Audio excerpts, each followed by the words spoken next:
ಇದು ನಮ್ಮ ಕಾಡು ಬಸ್ಲೆ. ಕಿಡ್ನಿ ಸ್ಟೋನ್ ಅಂತ ಯಾರ್ಯಾರೆಲ್ಲ ಬಳ್ತಾ ಇದ್ದಾರೆ, ರಾಮಬಾಣ ನಮ್ಮ ಬಳಿ ಬಂದರೆ ಸರ್ ನೋಡಿ, ಇದು ಇನ್ಸುಲಿನ್ ಗಿಡ. ಶುಗರ್ ಪೇಷಂಟ್ಸ್ ಇರ್ತಾರಲ್ಲ, ಆ ಇನ್ಸುಲಿನ್ಗೆ ಇದನ್ನು ಕಷಾಯ ರೂಪದಲ್ಲಿ ಕೊಡ್ಬೋದು. ಇನ್ಸುಲಿನ್ ಗಿಡ. ಮುಂಗುರುವಳ್ಳಿ ಬೋನ್ ಸೆಟರ್ ಅಂತಾರೆ ಇದನ್ನು. ನೋಡಿ ಇದರ ಎಡ್ಜ್ಗಳಾಗಿದೆ, ಬೋನ್ ಸೆಟರ್ ಅಂತ, ಮುಂಗುರುವಳ್ಳಿ ಅಂತೇಳಿ. ಇದನ್ನು ಮೂಳೆ ಮುರಿತಕ್ಕೆ, ಹಾಗೆ ಕ್ಯಾಲ್ಸಿಯಂ, ಅತಿ ಹೆಚ್ಚು ಕ್ಯಾಲ್ಸಿಯಂ ಇರುತ್ತೆ. ಇದ್ರ ಚಿಗುರಲ್ಲಿ ಚಟ್ನಿ ಮಾಡ್ತಾರೆ. ಇವು ರಾಮಫಲ, ಲಕ್ಷ್ಮಣ ಫಲ, ಹನುಮಾನ್ ಫಲ, ಸೀತಾಫಲ ಕೇಳಿರ್ಬೋದು. ಕೃಷ್ಣ ಫಲ ಕೇಳಿದ್ದೀರಾ? ಇದನ್ನ ಕೃಷ್ಣ ಫಲ ಅಂತಾರೆ, ಪ್ಯಾಷನ್ ಫ್ರೂಟ್.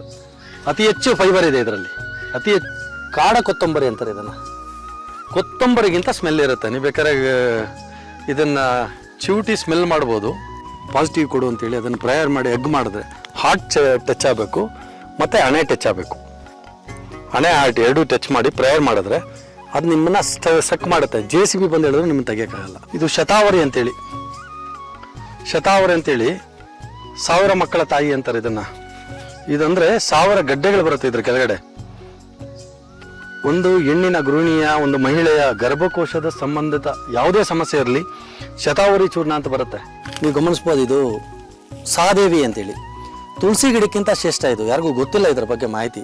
ತುಳಸಿ ಗಿಡಕ್ಕಿಂತ ಸಹದೇವಿ ಅಂತ.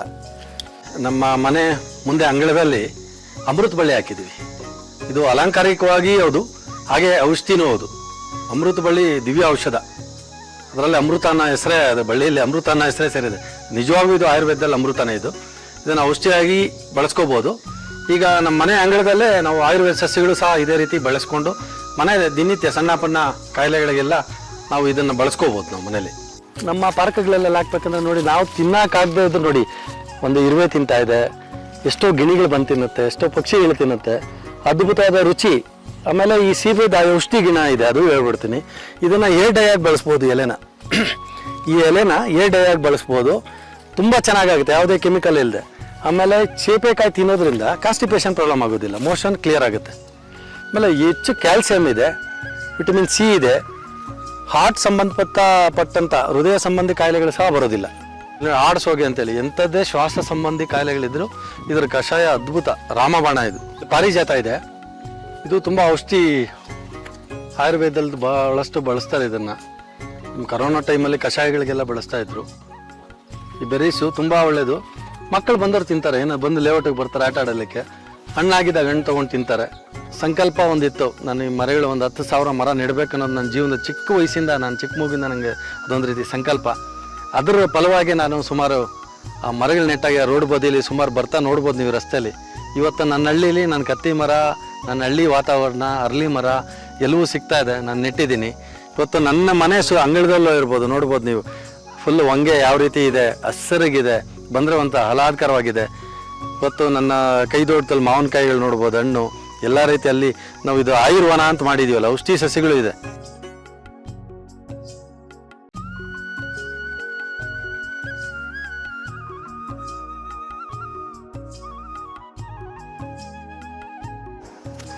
ನಮಸ್ತೆ ಬಂಧುಗಳೇ, ನಾನು ಶ್ರೀನಿವಾಸ್ ಪುಣ್ಯಕೋಟಿ ಅಂತೇಳಿ, ಆನೇಕಲ್ ತಾಲೂಕು ದೊಡ್ಡಗಡೆ ಗ್ರಾಮ. ನೋಡಿ, ಇತ್ತೀಚಿನ ದಿನಗಳಲ್ಲಿ ಈಗಷ್ಟೇ ಕೇಳ್ತಾ ಇದ್ವಿ ಬೆಂಗಳೂರಲ್ಲಿ ಯಾವ ರೀತಿ ತಾಪಮಾನ, ಯಾವ ರೀತಿ ಇಡೀ ದೇಶದಲ್ಲಿ ಆಗ್ತದೆ. ಎಸ್ಪೆಷಲಿ ಗಾರ್ಡನ್ ಸಿಟಿ ಅನ್ನೋ ಬೆಂಗಳೂರು ಇವತ್ತು ನಮ್ಮದು, ಗಾರ್ಡನ್ ಸಿಟಿ ಅನ್ನೋ ಬೆಂಗಳೂರು ಇವತ್ತು ನಮ್ಮದು ಕಾಂಕ್ರೀಟ್ ಸಿಟಿ ಆಗಿದೆ. ಎಲ್ಲಿ ನೋಡಿ ಕಾಂಕ್ರೀಟ್ ರಸ್ತೆ ಅಗಲೀಕರಣ, ಮೆಟ್ರೋ ಅಂತೇಳಿ ಅಭಿವೃದ್ಧಿ ಅಂತೇಳಿ ನಮ್ಮ ಮರಗಳನ್ನ ಮಾರಣ ಹೋಮ ನಡೀತಾ ಇದೆ. ಇವತ್ತು ಬೆಂಗಳೂರಲ್ಲಿ ನಾನು ಸಾಕಷ್ಟು ಸಾರಿ ನೋಡ್ತಾ ಇದ್ದೀನಿ. ಬೆಂಗಳೂರಲ್ಲಿ ಟ್ರಾವೆಲ್ ಮಾಡಬೇಕಾದ್ರೆ ಒಂದು ಮರದ ಕೆಳಗಡೆ ಸಾಕಷ್ಟು ಜನ ನಿಂತಿರ್ತಾರೆ. ನೆರಳಿನ ವ್ಯವಸ್ಥೆಗೆ ಹುಡ್ಕೊಂಡು ಹೋಗ್ತಾ ಇದ್ದಾರೆ. ಯಾಕಂದರೆ ಸಾಕಷ್ಟು ಮರ, 90% ನಮಗೆ ಗ್ರೀನಿಶ್ ಇತ್ತು. ಇವತ್ತು ಹಸಿರು ವಾತಾವರಣ ಇತ್ತು. ಇವತ್ತು ಅದನ್ನು ನಾವು ಕಡಿದು ನನಗೆ ಗೊತ್ತಿರೋ ಮಾಹಿತಿ ಪ್ರಕಾರ 5%ಗೇನೋ ಬಂದು ಕೂತಿದೆ ಈಗ ಬೆಂಗಳೂರಲ್ಲಿ. ನಮ್ಮ ಮುಂದಿನ ಪೀಳಿಗೆಗೆ ನಾವು ಏನು ಕೊಡ್ತಾ ಇದ್ದೀವಿ? ಒಂದು, ಇಡೀ ಬೆಂಗಳೂರು ಕೆರೆ, ನಾವು ಪ್ರವಾಸ ಹೋಗೋ ಸ್ಥಳಗಳು, ವಾತಾವರಣಗಳು ಎಲ್ಲವನ್ನು ಪ್ಲಾಸ್ಟಿಕ್ ಮಯ ಮಾಡ್ತಾ ಇದ್ದೀವಿ. ಎಲ್ಲ ಕಡೆ ಎಲ್ಲಿ ನೋಡಿದ್ರು ನಾವು ಎಲ್ಲೇ ಕಡೆ ನಾವು ಪ್ರವಾಸ ಮಾಡಲಿ, ನಾವು ಗಮನಿಸೋದು ಸಾಕಷ್ಟು ಪ್ಲಾಸ್ಟಿಕ್ ವೇಸ್ಟೇಜಸ್ಸು ಅಲ್ಲಿ ಬಿದ್ದಿರುತ್ತೆ. ಯಾರೂ ಅದ್ರ ಬಗ್ಗೆ ಕಾಳಜಿ ಇಲ್ಲ. ಮಕ್ಕಳಿಗೂ ಅದ್ರ ಬಗ್ಗೆ ಮಾಹಿತಿ ಕೊಡ್ತಲ್ಲ ಅಥವಾ ಎಜುಕೇಟ್ ಮಾಡ್ತಾ ಇಲ್ಲ. ನೀವು ಎಲ್ಲೇ ಪ್ರವಾಸ ಹೋಗಿ ನಿಮ್ಮ ಕಾರಲ್ಲಿ ಒಂದು ವೇಸ್ಟ್ ಬಿನ್ ಇಟ್ಕೊಳ್ಳಿ. ನೀವು ಅದನ್ನೆಲ್ಲ ಅದ್ರಲ್ಲಿ ಹಾಕ್ಕೊಂಡು ಬೆಂಗಳೂರಿಗೆ ಬರಬೇಕಾದ್ರೆ, ರಿಟರ್ನ್ ಬರಬೇಕಾದ್ರೆ ತೊಗೊಂಬಂದು ಸೂಕ್ತವಾದ ಡಸ್ಟ್ಬಿನ್ನಲ್ಲಿ ಹಾಕೋದನ್ನ ಮಾಡಿ. ನೋಡಿ, ಇವತ್ತು ನಾನು 3 ವರ್ಷದಿಂದ ಮರ ನೆಟ್ಟಿದ್ದೆ. ನನ್ನ ಚಿಕ್ಕ ವಯಸ್ಸಲ್ಲಿ ನಮ್ಮಲ್ಲಿ ಏನಾದರೂ ದೇವತಾ ಕಾರ್ಯಗಳು ಇದು ನಡೆದಾಗ ಚಪ್ಪರಿಗಳು ಹಾಕ್ಬಿಟ್ಟು ಆ ಕತ್ತಿ ಹೂವು ಅಂತಾರೆ ಗುಲ್ಮೋಹರ್ ಮರ ಕಟ್ತಾ ಇದ್ರು. ನಾವು ನನಗೆ ಅಲ್ಲಿ ಶುಕ್ಲಾಂಬರದರಂ ಅಂತ ಒಂದು ಸಾಂಗ್ ಬಂದರೆ ನಾವು ಹುಡುಗರೆಲ್ಲ ಹೋಗಿ ಸೇರ್ತಾ ಇದ್ವಿ ಅಲ್ಲಿ. ಅದೊಂದು ಆನಂದ ಆಗ ನಮ್ಮ ಇದರಲ್ಲಿ. ಅವಾಗ ಯಾವುದೇ ಭೇದ ಭಾವ ಇಲ್ಲ, ಎಲ್ಲ ಮಕ್ಕಳೆಲ್ಲ ಸೇರಿ ಆಟ ಆಡ್ತಾ ಇದ್ವಿ. ಊರು ತುಂಬ ಹಸಿರಿತ್ತು. ನನ್ನ ತದನಂತರ ಅದು ಕಾಣೆ ಆಗಿತ್ತು. ನನಗೆ ಅದೊಂದು ಸಂಕಲ್ಪ ಒಂದಿತ್ತು, ನಾನು ಈ ಮರಗಳು ಒಂದು 10,000 ಮರ ನೆಡಬೇಕನ್ನೋದು ನನ್ನ ಜೀವನದ ಚಿಕ್ಕ ವಯಸ್ಸಿಂದ, ನಾನು ಚಿಕ್ಕ ಮಗುವಿಂದ ನನಗೆ ಅದೊಂದು ರೀತಿ ಸಂಕಲ್ಪ. ಅದರ ಫಲವಾಗಿ ನಾನು ಸುಮಾರು ಆ ಮರಗಳು ನೆಟ್ಟಾಗ ರೋಡ್ ಬದಿಯಲ್ಲಿ ಸುಮಾರು ಬರ್ತಾ ನೋಡ್ಬೋದು ನೀವು ರಸ್ತೆಯಲ್ಲಿ. ಇವತ್ತು ನನ್ನ ಹಳ್ಳಿಲಿ ನನ್ನ ಕತ್ತಿ ಮರ, ನನ್ನ ಹಳ್ಳಿ ವಾತಾವರಣ, ಅರ್ಲಿ ಮರ ಎಲ್ಲವೂ ಸಿಗ್ತಾ ಇದೆ. ನಾನು ನೆಟ್ಟಿದ್ದೀನಿ. ಇವತ್ತು ನನ್ನ ಮನೆ ಅಂಗಳದಲ್ಲೂ ಇರ್ಬೋದು, ನೋಡ್ಬೋದು ನೀವು. ಫುಲ್ ಹೊಂಗೆ ಯಾವ ರೀತಿ ಇದೆ, ಹಸರಿಗಿದೆ, ಬಂದರೆ ಒಂಥರ ಆಹ್ಲಾದಕರವಾಗಿದೆ. ಇವತ್ತು ನನ್ನ ಕೈ ದೊಡ್ಡದಲ್ಲಿ ಮಾವಿನಕಾಯಿಗಳು ನೋಡ್ಬೋದು, ಹಣ್ಣು ಎಲ್ಲ ರೀತಿಯಲ್ಲಿ. ನಾವು ಇದು ಆಯುರ್ವನ ಅಂತ ಮಾಡಿದೀವಲ್ಲ, ಔಷಧಿ ಸಸ್ಯಗಳು ಇದೆ. ಒಂದು ಬಡಾವಣೆಗೆ ಬೇಕಾದಂಥ ಔಷಧಿ ಸಸ್ಯಗಳು ಆ ಲೇಔಟ್ನ ಒಂದು ಪಾರ್ಕಲ್ಲೇ ಸಿಗಬೇಕು, ಆಯುರ್ವನ ಅಂತೇಳಿ ಆ ರೀತಿ ಕಾನ್ಸೆಪ್ಟ್ ಮಾಡಿದ್ದೀವಿ. ಇಲ್ಲಿ ನೋಡಿ, ಎಲ್ಲ ಗುಂಡು ತೋಪು ಅನ್ನೋದು ಹಳೆ ಕಾಲದಲ್ಲಿ ಗ್ರಾಮಗಳಲ್ಲಿ ಇತ್ತು, ಗೋಮಾಳ ಅಂತ. ಈಗ ಗುಳುಮಾಳ ಆಗಿದೆ. ಗೋಮಾಳಗಳಿತ್ತು. ಗೋಮಾಳದಲ್ಲಿ ದೊಡ್ಡ ದೊಡ್ಡ ಮರಗಳಿತ್ತು. ಆ ಹಸುಗಳು ಮೇಯಿಸೋದಕ್ಕೆ ಅಲ್ಲಿ ಹುಲ್ಗಾವಲಿತ್ತು. ಇವತ್ತು ನನ್ನ ಪಾರ್ಕ್ ವ್ಯವಸ್ಥೆಯಲ್ಲಿ ಬರೀ ಗುಂಡು ತೋಪು ಕಾನ್ಸೆಪ್ಟು. ಒಂದು ಸೀಸನಲ್ಲಿ, ವಿಂಟರ್ ಸೀಸನಲ್ಲಿ ಹೂವು ಬರುತ್ತೆ, ಒಂದು ಮರ. ಮಹಾಗಣಿ ಅನ್ನೋ ಮರ ಹಾಕಿದ್ದೀನಿ. ಅದು 365 ದಿವಸ ಹಸಿರಾಗಿರುತ್ತೆ. ಮತ್ತು ಮಧ್ಯದಲ್ಲಿ ಫ್ರೂಟ್ಸ್ ಇದೆ. ಅಲ್ಲಿ ಹಣ್ಣುಗಳು ನೋಡ್ಬೋದು ನೀವು. ಗೇರೆ ಹಣ್ಣಿದೆ, ಅನುಂಫಲ ಇದೆ, ರಾಮಫಲ ಇದೆ, ಲಕ್ಷ್ಮಣ ಫಲ ಇದೆ, ಸೀತಾಫಲ ಇದೆ, ಸೀಬೆ ಇದೆ, ಪನ್ನೀರ್ ಇದೆ, ಮತ್ತು ನಮ್ಮ ರೇಷ್ಮೆ ಹಣ್ಣಿದೆ, ಬೆರ್ರೀಸ್ ಇದೆ, ಎಲ್ಲ ರೀತಿ ಮಿರಾಕಲ್ ಫ್ರೂಟ್ ಇದೆ. ಇಲ್ಲಿ ಇರ್ತಕ್ಕಂಥವ್ರಿಗೆ ಹಣ್ಣೆಲ್ಲ ಸೌಲಭ್ಯ ಸಿಗಬೇಕು. ಮಕ್ಕಳು ಆನಂದವಾಗಿ ಪಾರ್ಕಲ್ಲಿ ಆಡ್ತಾ ಆ ಹಣ್ಣುಗಳು ತಿಂತ ಅವ್ರ ಬಾಲ್ಯ ಜೀವನನ ತುಂಬ ಖುಷಿಯಾಗಿ ಆಚರಣೆ ಮಾಡ್ಬೇಕಂತೇಳಿ ಕಾನ್ಸೆಪ್ಟಲ್ಲಿ ಮಾಡಿದ್ದೀನಿ. ಹಾಗೆ ನನ್ನ ಗ್ರಾಮ ನೋಡ್ಬೋದು, ಆ ಕಡೆ ಕೆರೆ ಇದೆ. ಕೆರೆ ಭಾಗದಲ್ಲಿ, ಈ ಒಂದು ಕೆರೆ ಭಾಗದಲ್ಲಿ ನಾನು ಅಟ್ಲೀಸ್ಟ್ ಒಂದು 2,500 ಗಿಡ ನೆಟ್ಟಿದ್ದೀನಿ. ಆ ಕೆರೆ ಸುತ್ತು ಅದು ನನ್ನ ಗ್ರಾಮಸ್ಥರು, ನನ್ನ ಸ್ನೇಹಿತರನ್ನೆಲ್ಲ ತೊಗೊಂಡು ಒಟ್ಟಿಗೆ ಅವರೆಲ್ಲರನ್ನು ಒಟ್ಟುಗೂಡಿಸ್ಕೊಂಡು ಒಂದು ಆ ಕೆರೆ ಭಾಗದಲ್ಲಿ ಒಂದು 2,500 ಗಿಡಗಳು ನೆಟ್ಟಿದ್ದೀನಿ. ಇವತ್ತು 2,500 ಮರ ಆಗಿದೆ ಅಂತ ಹೇಳಲ್ಲ, ಆದರೆ ಸುಮಾರು ಮರಗಳಾಗಿದೆ. ಖುಷಿ ಆಗುತ್ತೆ. ಆ ಗೋಪಾಲಕರು ಅದೇ ನೆರಳಲ್ಲಿ ಕೂತ್ಕೊಂತಾರೆ. ಈ ಬೇಸಿಗೆಯಲ್ಲಿ ನನ್ನ ಗ್ರಾಮದ ಹಸುಗಳು, ಕುರಿಗಳೆಲ್ಲ ಆ ನೆರಳಲ್ಲಿ ಕೂತು ನೋಡಿದ್ರೆ ಭಾಳ ಸಂತೋಷ ಆಗುತ್ತೆ ಮನಸ್ಸಿಗೆ. ನನಗಿದೊಂದು 10,000 ಮರದ್ದು ನಂದೊಂದು ಗುರಿ ಸಂಕಲ್ಪ ಮಾಡ್ತಾ ಇದ್ದೀನಿ. ಅದರಲ್ಲಿ ಪ್ರಯತ್ನ ಇದೆ. ಆ ಕೆರೆ ಬದಿಯಲ್ಲಿ ನನ್ನ ಗ್ರಾಮದ 3 ಬದಿಯಲ್ಲಿ ಕೆರೆ ಇದೆ. 3 ಬದಿಯಲ್ಲಿ ನಾನು ಗಿಡ ಹಾಕಿದ್ದೀನಿ. 3 ಬದಿಯಲ್ಲಿ ಆ ಕೆರೆ ಕಟ್ಟೆಗಳಿರ್ಬೋದು, ಎಲ್ಲೆಲ್ಲಿ ಜಾಗ ಸಿಗುತ್ತೆ, ರಸ್ತೆ ಬದಿಯಲ್ಲಿ ಇರ್ಬೋದು, ಮರಗಳಾಗ್ತಾ ಹೋಗೋದು, ಗಿಡಗಳು ಹಾಕೋದು. ಆ ಮಳೆಗಾಲದಲ್ಲಿ ಆಗ್ತಾನೆ. ಅದರಲ್ಲಿ ಸಾಕಷ್ಟು ಬೆಳವಣಿಗೆ ಆಗುತ್ತೆ, ಸಾಕಷ್ಟು ಆಗೋದಿಲ್ಲ. ಒಂದು ಗೋಪಾಲಕರು ಹಸುಗಳ ಮೇದೋ ಏನೋ ಒಂದಾಗಿ ಹೋಗ್ತಾ ಇರುತ್ತೆ. ಬಟ್ ನನ್ನ ಸಂಕಲ್ಪ ಇದೆ, ನಾನು ಬಿಡೋದಿಲ್ಲ ಅದನ್ನು. ನಾನು ಈ ವರ್ಷನೂ ಆಗ್ತಾ ಇದ್ದೀನಿ. ಒಂದು 500 ಮರ ಹಾಕಿ ಈ ಲೇಔಟ್ ಬದಿಲೇ ಕೆರೆ ಇದೆ. ಅಲ್ಲಿ ಕೆರೆ ಕೆಂಪು ಕತ್ತಿ ಮರ ಕಾಣಿಸ್ತಿದೆ. ಅಲ್ಲೆಲ್ಲ ಗಿಡಗಳು, ಮರಗಳಾಗಿದೆ, ದೊಡ್ಡ ಮರಗಳು ಆಗಿದೆ. ಸುಮಾರು ಹಾಕಿದೆ. ಅರ್ಲಿ ಮರ ಎಲ್ಲ ಆಗಿದೆ. ನಿಮ್ಗೆ ತೋರಿಸ್ತೀನಿ ಈಗ. ಇದು ನೋಡಿ, ನಮ್ಮ ಮನೆ ಮುಂದೆ ಅಂಗಳದಲ್ಲಿ ಅಮೃತ ಬಳ್ಳಿ ಹಾಕಿದ್ದೀವಿ. ಇದು ಅಲಂಕಾರಿಕವಾಗಿ ಹೌದು, ಹಾಗೆ ಔಷಧಿನೂ ಹೌದು. ಅಮೃತ ಬಳ್ಳಿ ದಿವ್ಯ ಔಷಧ. ಅದರಲ್ಲಿ ಅಮೃತ ಅನ್ನೋ ಹೆಸರೇ, ಅದು ಬಳ್ಳಿಯಲ್ಲಿ ಅಮೃತ ಅನ್ನೋ ಹೆಸರೇ ಸೇರಿದೆ. ನಿಜವಾಗೂ ಇದು ಆಯುರ್ವೇದದಲ್ಲಿ ಅಮೃತನೇ. ಇದನ್ನು ಔಷಧಿಯಾಗಿ ಬಳಸ್ಕೋಬೋದು. ಈಗ ನಮ್ಮ ಮನೆ ಅಂಗಳದಲ್ಲೇ ನಾವು ಆಯುರ್ವೇದ ಸಸ್ಯಗಳು ಸಹ ಇದೇ ರೀತಿ ಬಳಸ್ಕೊಂಡು ಮನೆ ದಿನನಿತ್ಯ ಸಣ್ಣ ಪಣ್ಣ ಕಾಯಿಲೆಗಳಿಗೆಲ್ಲ ನಾವು ಇದನ್ನು ಬಳಸ್ಕೋಬೋದು. ನಾವು ಮನೇಲಿ ನೀವು ರಾಮಫಲ, ಲಕ್ಷ್ಮಣ ಫಲ, ಹನುಮಾನ್ ಫಲ, ಸೀತಾಫಲ ಕೇಳ್ಬೋದು. ಕೃಷ್ಣ ಫಲ ಕೇಳಿದ್ದೀರಾ? ಇದನ್ನು ಕೃಷ್ಣ ಫಲ ಅಂತಾರೆ, ಪ್ಯಾಷನ್ ಫ್ರೂಟ್. ಅತಿ ಹೆಚ್ಚು ಫೈಬರ್ ಇದೆ ಇದರಲ್ಲಿ, ಅತಿ ಹೆಚ್ಚು ಫೈಬರ್ ಇದು ಕೃಷ್ಣ ಫಲ ಅಂತೇಳಿ. ಇದು ಹೂವನೂ ಅಷ್ಟೇ, ನಮ್ಮ ಹಂತವಾಗಿ ಬರುತ್ತೆ, ತುಂಬ ಚೆನ್ನಾಗಿರುತ್ತೆ. ಬ್ಲೂ ಇಶ್ಯೂ ಆಯುರ್ವೇದದಲ್ಲಿ ತುಂಬ ಫೈಬರ್. ದಿನಕ್ಕೆ ಒಂದು ತೊಗೊಂಡ್ರೆ ಸಾಕು. ಆಟೋ ಇಮ್ಯೂನ್ ಡಿಸೀಸ್ ಇರೋರಿಗೆ ತುಂಬ ಅದ್ಭುತ. ಇದು ರೋಗ ನಿರೋಧಕ ಶಕ್ತಿ ಅತಿ ಹೆಚ್ಚಿರುತ್ತೆ ಇದರಲ್ಲಿ. ಮನೆ ಅಂಗಳದಲ್ಲಿ ಈ ರೀತಿ ಬೆಳ್ಕೋಬೋದು. ನೋಡಿ, ಇದು ಗಸಗಸೆ ಮರ. ಎಷ್ಟು ಪ್ರಾಣಿಗಳು, ಬೆಳಗ್ಗೆ ಪಕ್ಷಿಗಳು ಚಿಲಿಪಿಲಿ ಅಂತ ಇರುತ್ತೆ, ಅಷ್ಟಕ್ಕೆ ಆಹಾರ ಆಗುತ್ತೆ. ಏನಾದ್ರು ಹಣ್ಣು ಗಿಡಗಳು ಹಾಕಿದ್ರೆ ಪಾರ್ಕ್ಗಳಲ್ಲಿ ಒಂದಷ್ಟು ಪಕ್ಷಿಗಳಿಗೆ ಆಹಾರ ಆಗುತ್ತೆ. ಅದು ಆನಂದವಾಗಿರುತ್ತೆ, ವಾತಾವರಣನೂ ಶುದ್ಧಿ ಆಗುತ್ತೆ, ಕಾಡು ಬೆಳೆಯುತ್ತೆ. ಹಾಗೆ ಇದು ಕೃಷ್ಣಲಕ್ಕಿ ಇದು ಸಾಕಷ್ಟು ಔಷಧಿಗಳಿಗೆ, ನಮಗೆ ಗಂಟ್ಲಿಗೆ ಇದಾಗುತ್ತಲ್ಲ, ಅದೇನು ಶೀತದ ಗಡ್ಡೆ, ಅದಕ್ಕೆ ಇದನ್ನು ಔಷಧಿಯಾಗಿ ಉಪಯೋಗಿಸ್ತಾರೆ. ನಿರ್ಗುಂಡಿ ತೈಲ ಅಂತ ಬರುತ್ತೆ, ಇದರದ್ದೇ ಯೂಸ್ ಮಾಡ್ತಾರೆ. ಇದು ಮನೆಗಳಲ್ಲಿ ಇಟ್ಕೊಂಡ್ರೆ ನಾವು ಬಳಸ್ಕೋಬೋದು. ಹಾಗೆ ಹಳ್ಳಿ ಕಡೆ ಗೋಪಾಲಕರು ಇದರ ಸೊಪ್ಪನ್ನು ಹೊಗೆ ಹಾಕಿದ್ರೆ ಸೊಳ್ಳೆ ಬರೋದಿಲ್ಲ. ಹಸುಗಳಿಗೆ ಸೊಳ್ಳೆ ಕಾಟದಿಂದ ತಪ್ಪಿಸ್ಬೋದು. ಈ ಹೊಗೆ ಸೊಳ್ಳೆ ಬರೋದಿಲ್ಲ. ಸರ್ ನೋಡಿ, ಇದು ಇನ್ಸುಲಿನ್ ಗಿಡ. ಶುಗರ್ ಪೇಷಂಟ್ಸ್ ಇರ್ತಾರಲ್ಲ, ಆ ಇನ್ಸುಲಿನ್ಗೆ ಇದನ್ನು ಕಷಾಯ ರೂಪದಲ್ಲಿ ಕೊಡ್ಬೋದು. ಇನ್ಸುಲಿನ್ ಗಿಡ ಇದು ನಮ್ಮ ಕಾಡು ಬಸ್ಲೆ. ಕಿಡ್ನಿ ಸ್ಟೋನ್ ಅಂತ ಯಾರ್ಯಾರೆಲ್ಲ ಬಳಲ್ತಾ ಇದ್ದಾರೆ, ರಾಮಬಾಣ ನಮ್ಮ ಬಳಿ ಬಂದರೆ ಫ್ರೀಯಾಗಿ ಕಿಡ್ನಿ ಸ್ಟೋನು ಆರಾಮಾಗಿ ವಾಸಿ ಆಗುತ್ತೆ 18 ಡೇಸ್. ಇದಕ್ಕೇನು ಔಷಧಿನೂ ಬೇಕಾಗಿಲ್ಲ, ಈ ಎಲೆಲೇ ನಾವು ಕೊಡ್ತೀವಿ. ಎಲೆಯಿಂದ ಕಿಡ್ನಿ ಸ್ಟೋನ್ ಸಂಪೂರ್ಣವಾಗಿ ವಾಸಿ ಆಗುತ್ತೆ. ಅದರೊಟ್ಟಿಗೆ ಇಲ್ಲಿ ಮುಂಗುರುವಳ್ಳಿ ಅಂತಿದೆ ನೋಡಿ, ಮುಂಗುರುವಳ್ಳಿ ಬೋನ್ ಸೆಟರ್ ಅಂತಾರೆ ಇದನ್ನ ನೋಡಿ. ಇದರ ಎಡ್ಜ್ಗಳಾಗಿದೆ ಬೋನ್ ಸೆಟರ್ ಅಂತ, ಮುಂಗುರುವಳ್ಳಿ ಅಂತೇಳಿ. ಇದನ್ನ ಮೂಳೆ ಮುರಿತಕ್ಕೆ, ಹಾಗೆ ಕ್ಯಾಲ್ಸಿಯಂ, ಅತಿ ಹೆಚ್ಚು ಕ್ಯಾಲ್ಸಿಯಂ ಇರುತ್ತೆ. ಇದ್ರ ಚಿಗುರಲ್ಲಿ ಚಟ್ನಿ ಮಾಡ್ತಾರೆ. ಆಹಾರದಲ್ಲಿ ಇದೆಲ್ಲ ಬಳಸಬೇಕು. ಸಹದೇವಿ, ಪುನರ್ನವ, ಕೊಮ್ಮೆ ಸೊಪ್ಪು ಅಂತಾರೆ, ಈ ಥರ ನಮ್ಮ ಮುಂಗುರುವಳ್ಳಿ ಇವೆಲ್ಲ ಆಹಾರದಲ್ಲಿ ಬಳಸಿದಾಗ ಹಳೆ ಕಾಲದಲ್ಲಿ ಯಾಕೆ ನಮಗೆ ಈ ಕಿಡ್ನಿ ಸ್ಟೋನ್ಗಳು ಈ ಸಮಸ್ಯೆಗಳೆಲ್ಲ ಬರ್ತಾ ಇಲ್ಲ, ಕ್ಯಾಲ್ಸಿಯಂ ಸಮಸ್ಯೆ ಬರ್ತಾ ಇಲ್ಲ ಅಂದರೆ ಆ ಹೆಣ್ಮಕ್ಳೇ ಅಡುಗೆ ಮನೆಯೇ ಔಷಧಾಲಯ ಆಗಿತ್ತು, ಅಲ್ಲಿರೋ ಗೃಹಿಣಿಯರೇ ವೈದ್ಯರಾಗಿತ್ತು. ಅಂದರೆ ಅವರ ಆ ರೀತಿಯ ಸೊಪ್ಪುಗಳನ್ನ, ಆ ರೀತಿ ಆಯುರ್ವೇದ ಸಸ್ಯಗಳನ್ನ ನಮ್ಮ ಆಹಾರದಲ್ಲಿ ಬಳಸ್ತಾ ಇದ್ರು. ಹಾಗಾಗಿ ನಮ್ಮ ಕಾಯಿಲೆಗಳು ಬರ್ತಾ ಇಲ್ಲ. ನೋಡಿ, ಇದು ನಮ್ಮ ಕೈ ತೋಟ. ಮಾವು ನೋಡ್ಬೋದು, ಸಮೃದ್ಧಿಯಾಗಿ ಬಂದಿದೆ. ಇದು ಆಲ್ಫೋನ್ಸಾ ಅಂತಾರಲ್ಲ, ಆಲ್ಫೋನ್ಸಾ ಗಿಡ.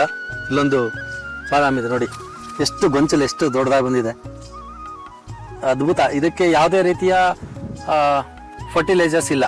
ಇದು ಆರ್ಗ್ಯಾನಿಕ್ ಆಗಿ ನಮ್ಮ ಕೊಟ್ಟಿಗೆ ಗೊಬ್ಬರ, ನಮ್ಮ ಕುರಿ ಪಿಚ್ಕೆ ಹಾಕಿದೆ, ಕೊಟ್ಟಿಗೆ ಗೊಬ್ಬರ ಹಾಕಿದೆ, ಆ ರೀತಿ ಬೆಳೆದಿರೋದು ಆರ್ಗ್ಯಾನಿಕ್. ಯಾವುದೇ ಔಷಧಿ ಇಲ್ಲ, ನ್ಯಾಚುರಲ್ ಆಗಿ. ನಾನು ಇಲ್ಲೆಲ್ಲ ನಾವು ನೋಡ್ಬೋದು, ಕೈ ತೋಟದಲ್ಲಿ ನಮಗೆಲ್ಲ ನ್ಯಾಚುರಲ್ ಆಗಿ ಮಾಡ್ಕೊಂತೀವಿ. ಮನೆಗೆ ಎಷ್ಟು ಬೇಕೋ ಸೊಪ್ಪು ತರಕಾರಿ ಎಲ್ಲ ಬೆಳ್ಕೊತೀವಿ. ನೋಡಿ, ಗುಲ್ಗಂಜಿ ಗಿಡ ಇಲ್ಲಿ ನೋಡ್ಬೋದು, ಬೀಜ ಗುಲ್ಗಂಜಿ. ಆಯುರ್ವೇದ ಸಸ್ಯಗಳು ಇದೆ. ಏನೋ ಸಮಸ್ಯೆಗಳಿದ್ದಾಗ ಗುಲ್ಗಂಜಿ ಗಿಡ ಇದೆ. ಇಲ್ಲಿ ಆಡಿಸೋಗೆ ಅಂತೇಳಿ, ಎಂಥದ್ದೇ ಶ್ವಾಸ ಸಂಬಂಧಿ ಕಾಯಿಲೆಗಳಿದ್ರು ಇದರ ಕಷಾಯ ಅದ್ಭುತ, ರಾಮಬಾಣ ಇದು, ಆಡಿಸೋಗೆ ಅಂತೇಳಿ. ಹಾಗೆ ಇಲ್ಲಿ ಮಲ್ಲಿಕ ಇದೆ ನೋಡಿ, ಮಲ್ಲಿಕ ಇದು ಕಾಯಿ ಗೊಂಚಲು ಗೊಂಚಲು ಬಿಟ್ಟಿದೆ ನೋಡಿ ಮಲ್ಲಿಕ. ಈ ಕಡೆನೂ ಇದೆ ಮಲ್ಲಿಕ. ಆಮೇಲೆ ಇದು ಅಂಜೂರದ ಗಿಡ, ಈಗ ಮರ ಆಗ್ತಾ ಇದೆ. ಅಂಜೂರ, ಸೀಬೆ. ಇದು ನಮಗೆ ಅಂಟುವಾಳ ಅಂತೇಳಿ. ಹಳೆ ಕಾಲದಲ್ಲಿ ರೇಷ್ಮೆ ಸೀರೆಗಳನ್ನ ವಾಶ್ ಮಾಡಲಿಕ್ಕೆ ಯಾವುದೇ ಇದು ಇರ್ತಾರಲ್ಲ ಡಿಟರ್ಜೆಂಟು, ಹಾಗೆ ಅಂಟುವಾಳ ಕಾಯಿಗಳನ್ನ ಪೌಡ್ರ್ ಮಾಡಿ ನೀರಲ್ಲಿ ನೆನೆಸಿ ರೇಷ್ಮೆ ಸೀರೆನ ಒಳಗಡೆ ಅದ್ದಿ ಜಾಲಿಸಿದ್ರೆ ಸಾಕಾಗಿತ್ತು. ಅದರಲ್ಲಿ ಇರ್ತಕ್ಕಂಥ ಕಲ್ಮಶಗಳೆಲ್ಲ ಹೋಗ್ತಾ ಇತ್ತು, ರೇಷ್ಮೆ ಸೀರೆ ಹೊಸದಾಗ್ತಾ ಇತ್ತು. ಇದ್ರ ಕಾಯಿಗಳನ್ನು ಬಳಸ್ತಾ ಇದ್ರು, ಅಂಟುವಾಳ ಕಾಯಿ ಅಂತಾರೆ ಇದನ್ನು ಬಳಸ್ತಾ ಇದ್ರು. ಇದು ಪನ್ನೀರ್ ಗಿಡ, ಕಾಯಿ ಬಂದಿದೆ ನೋಡಿ, ಹಣ್ಣು ಬಂದಿದೆ. ಪನ್ನೀರನ್ನು ಸುವಾಸನೆ ತುಂಬ ರುಚಿಕರ. ಇಲ್ಲಿ ಬಂದಿದೆ ನೋಡಿ ಪನ್ನೀರನ್ನು, ತುಂಬ ಅದ್ಭುತ ಆಗಿರುತ್ತೆ ಇದು ಪನ್ನೀರನ್ನು.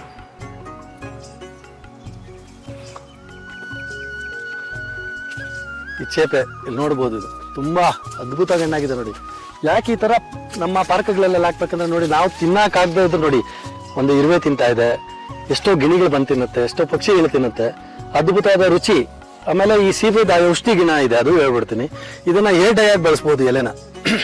ಈ ಎಲೆನ ಏರ್ ಡೈ ಆಗಿ ಬಳಸ್ಬೋದು, ತುಂಬ ಚೆನ್ನಾಗಾಗುತ್ತೆ, ಯಾವುದೇ ಕೆಮಿಕಲ್ ಇಲ್ಲದೆ. ಆಮೇಲೆ ಚೇಪೆಕಾಯಿ ತಿನ್ನೋದ್ರಿಂದ ಕಾನ್ಸ್ಟಿಪೇಷನ್ ಪ್ರಾಬ್ಲಮ್ ಆಗೋದಿಲ್ಲ, ಮೋಷನ್ ಕ್ಲಿಯರ್ ಆಗುತ್ತೆ. ಆಮೇಲೆ ಹೆಚ್ಚು ಕ್ಯಾಲ್ಸಿಯಂ ಇದೆ, ವಿಟಮಿನ್ ಸಿ ಇದೆ, ಹಾರ್ಟ್ ಸಂಬಂಧಪಟ್ಟಂಥ ಹೃದಯ ಸಂಬಂಧಿ ಕಾಯಿಲೆಗಳು ಸಹ ಬರೋದಿಲ್ಲ. ಇದು ವಿಷಯ ತಿಳಿದಿರಬೇಕು. ಯಾವುದೇ ಹಣ್ಣು ಗಿಡ ಆಗಲಿ ಏನೇ ಆಗಲಿ ಸೇವನೆ ಮಾಡೋಕ್ಕಿಂತ ಮುಂಚೆ ಅದ್ರ ಬಗ್ಗೆ ವಿಷಯ ಗೊತ್ತಿದ್ರೆ ನೀವು ಬಳಸೋದಕ್ಕೆ ಇನ್ಮೇಲೆ ಅದ್ರ ಬಗ್ಗೆ ಆಸಕ್ತಿನೂ ಜಾಸ್ತಿ ಆಗುತ್ತೆ. ಒಂದು ಕಾನ್ಸ್ಟಿಪೇಷನ್, ಒಂದು ಏರ್ ಡೈ ಮತ್ತು ಹಾರ್ಟ್ ಸಂಬಂಧಪಟ್ಟಂಥ ಕಾಯಿಲೆಗಳಿಗೆ ತುಂಬ ಅದ್ಭುತ. ಶುಗರ್ ಪೇಷಂಟ್ಗಳಿಗೆ ಅದ್ಭುತ, ತುಂಬ ಚೆನ್ನಾಗಿದೆ ಇದು. ಹಣ್ಣು ಬೀಳುತ್ತೆ, ಪಕ್ಷಿಗಳು ಇದಕ್ಕೆಲ್ಲ ಆಗುತ್ತೆ. ಸರ್ ಕೈದೋಟ ಇದು ನಮ್ಮದು ಏನಂತಾರೆ ಇದಕ್ಕೆ, ಲಿಚ್ಚಿ ಗಿಡ ನೋಡಿ, ಮ್ಯಾಂಗೋ. ಅದು ತುಂಬ ಅದ್ಭುತವಾಗಿ ಬಂದಿದೆ, ಎಷ್ಟು ಬಂದಿದೆ ನೋಡಿ ಈಲ್ಡ್.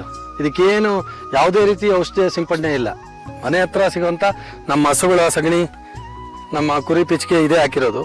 ಇಲ್ಲಿ ಹೂವು ಮನೆ ಬೇಕಾದಷ್ಟು ಹೂವು ಇಲ್ಲೇ ಬೆಳ್ಕೊಂತೀವಿ ನಾವು. ಇಲ್ಲಿ ನಿಮಗೆ ಇದರೊಟ್ಟಿಗೆ ಒಂದಷ್ಟು ಔಷಧಿ ಸಸ್ಯಗಳಿದೆ, ಇಲ್ಲಿ ತೋರಿಸ್ತೀನಿ ನಿಮಗೆ. ಇದು ಶತಾವರಿ ಅಂತೇಳಿ,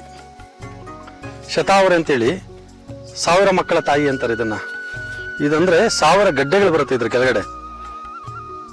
ಒಂದು ಹೆಣ್ಣಿನ ಗೃಹಿಣಿಯ, ಒಂದು ಮಹಿಳೆಯ ಗರ್ಭಕೋಶದ ಸಂಬಂಧಿತ ಯಾವುದೇ ಸಮಸ್ಯೆ ಇರಲಿ, ಶತಾವರಿ ಚೂರ್ಣ ಅಂತ ಬರುತ್ತೆ, ಅದ್ಭುತ.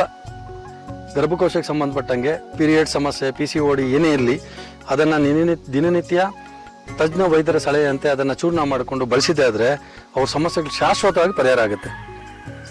ಹಾಗೆ ಇಲ್ಲಿ ಚಿಕ್ಕ ಸಸ್ಯ ಇದೆ, ಇಲ್ಲಿ ನೀವು ಗಮನಿಸ್ಬೋದು. ಇದು ಸಹದೇವಿ ಅಂತೇಳಿ, ತುಳಸಿ ಗಿಡಕ್ಕಿಂತ ಶ್ರೇಷ್ಠ. ಇದು ಯಾರಿಗೂ ಗೊತ್ತಿಲ್ಲ ಇದ್ರ ಬಗ್ಗೆ ಮಾಹಿತಿ. ತುಳಸಿ ಗಿಡಕ್ಕಿಂತ ಸಹದೇವಿ ಅಂತ ಮನೆ ಅಂಗಳದಲ್ಲಿರ್ತಕ್ಕಂಥ ಗಿಡ. ಅದು ಕಿಡ್ನಿ ಸ್ಟೋನ್ಗೆ, ಕಿಡ್ನಿ ಸಂಬಂಧಪಟ್ಟಂಗೆ ಪ್ರತಿಯೊಂದು ಇದಕ್ಕೂ ದಿವ್ಯ ಔಷಧಿ ಇದು. ಅದನ್ನು ಪೂಜೆ ಸಹ ಮಾಡ್ತಾರೆ ಕೆಲವು ಮನೆಯಲ್ಲಿ. ಅದನ್ನು ಪೂಜೆ ಸಹ ಮಾಡ್ತಾರೆ. ತುಳಸಿಗಿಂತ ಹೆಚ್ಚು ಶ್ರೇಷ್ಠ, ಅದ್ರ ಬಗ್ಗೆ ಜನಕ್ಕೆ ಮಾಹಿತಿ ಇಲ್ಲ ಅಷ್ಟೇ. ನೋಡಿ ಇಲ್ಲಿ ಪುದೀನ ಬೆಳ್ಕೊಂಡಿದ್ದೀವಿ. ಇವತ್ತು ನಿಮಗೆ ಒಂದು ಅಪರೂಪದ ಒಂದು ಗಿಡಮೂಲಿಕೆ ತೋರಿಸ್ತೀನಿ, ಇದು ಎಲ್ಲೂ ಸಿಗೋದಿಲ್ಲ, ಬೇಕಾದ್ರೆ ಗಮನಿಸಿ. ಇಲ್ಲಿದೆ ನೋಡಿ, ಕಾಡ ಕೊತ್ತಂಬರಿ ಅಂತಾರೆ ಇದನ್ನ. ಕೊತ್ತಂಬರಿಗಿಂತ ಸ್ಮೆಲ್ ಇರುತ್ತೆ. ನೀವು ಬೇಕಾದ್ರೆ ಇದನ್ನ ಚಿವುಟಿ ಸ್ಮೆಲ್ ಮಾಡ್ಬೋದು. ನೋಡಿ ಇದು ಅಷ್ಟು ಅದ್ಭುತವಾಗಿರುತ್ತೆ. ಕಾಡು ಕೊತ್ತಂಬರಿ ಅಂತಾರೆ ಇದನ್ನ. ಇಲ್ಲಿದೆಯಲ್ಲ ಗಿಡ, ಇದು ಔಷಧಿಗೆ ಮಾತ್ರ ಬಳಸ್ತಾರೆ, ದಿನನಿತ್ಯ ಬಳಸೋದಿಲ್ಲ, ಔಷಧಿ ಸಸ್ಯಗಳಿಗೆ. ಇಲ್ಲೆಲ್ಲ ಸಿಗಬೇಕು ನೋಡಿ, ಕರಿಬೇವು ಸಿಗುತ್ತೆ ಸಾಕಷ್ಟು. ಇಲ್ಲಿ ನಮ್ಮ ಒಂದು ದೇವಸ್ಥಾನ ಇದೆ, ತಾಯಿ ಗ್ರಾಮ ದೇವತೆ, ತುಂಬ ಹಳೆ ದೇವಸ್ಥಾನ. ಈ ದೇವಸ್ಥಾನ ಬೇಕಾದಷ್ಟು ಹೂವು ಇಲ್ಲೇ ಸಿಗುತ್ತೆ. ಹೂವು, ಮನೆ ತರಕಾರಿ, ಸೊಪ್ಪು, ಆಮೇಲೆ ಹಾಗೆ ಗಿಡಮೂಲಿಕೆಗಳು, ಇವುಗಳನ್ನೆಲ್ಲ ನಾವು ಇಲ್ಲೇ ಬೆಳ್ಕೊತೀವಿ. ಬಂದವ್ರಿಗೆ ಉಪಯೋಗ ಆಗಲಿ. ಸಾಕಷ್ಟು ಜನ ಈಗ ಕಿಡ್ನಿ ಸ್ಟೋನ್ ಅಂತ ಸುಮಾರು 100 ಮಂದಿ ಬಂದಿದ್ದಾರೆ. ಇವತ್ತು ₹1 ಅವ್ರಿಗೆ ವಾಸಿ ಆಗಿದೆ. ಅದು ನಮ್ಗೆ ಖುಷಿ ಕೊಡುತ್ತೆ. ತುಂಬ ಅದ್ಭುತವಾಗಿ ವಾಸಿ ಆದಾಗ ನಮಗೂ ತುಂಬ ಖುಷಿ ಆಗುತ್ತೆ ಮನಸ್ಸಿಗೆ. ಏನೋ ನಾವು ಇಟ್ಟು ನೆಟ್ಟು ಬೆಳೆಸಿದ್ದಕ್ಕೆ ಒಂದು ಜನಕ್ಕೆ ಉಪಯೋಗ ಆಗ್ತಿದೆಯಲ್ಲ ಅಂತ. ಈಗ ನೋಡಿ, ಹಣ್ಣು ಹೇಳಿದೆ, ಇರುವೆ ತಿನ್ನುತ್ತೆ, ಗಿಣಿ ತಿನ್ನುತ್ತೆ, ಇನ್ಯಾವುದೋ ಒಂದು ಪಕ್ಷಿ ತಿನ್ನುತ್ತೆ, ಕೆಳಗಡೆ ಬಿದ್ದಾಗ ಅಳಿಲ್ ತಿನ್ನುತ್ತೆ. ಒಂದಷ್ಟು ಜನಕ್ಕೆ ನಾವು ಅವ್ರ ಜೊತೆ ಬದುಕಬೇಕು, ಅವುಗಳನ್ನ ಬಿಟ್ಟು ಎಲ್ಲ ನಮಗೆ ಬೇಕನ್ನೋದು ಸ್ವಾರ್ಥ ಆಗುತ್ತೆ. ನೋಡಿ ಎಷ್ಟು ಹಣ್ಣು ಬಿದ್ದಿದೆ ಅಲ್ಲಿ, ಚೇಪೆ ಹಣ್ಣು. ಅವುಗಳಿಗೆಲ್ಲ ಎಲ್ಲವನ್ನು ಅಳಿಲು ಪಕ್ಷಿಗಳೆಲ್ಲ ತಿಂತವೆ. ಸೌಂಡು ಕೇಳ್ಬೋದು, ಎಷ್ಟು ಅದ್ಭುತವಾಗಿರುತ್ತೆ ಹಳ್ಳಿ ವಾತಾವರಣ ಅಂತೇಳಿ. ಬನ್ನಿ ಮುಂದಕ್ಕೆ ತೋರಿಸ್ತೀನಿ.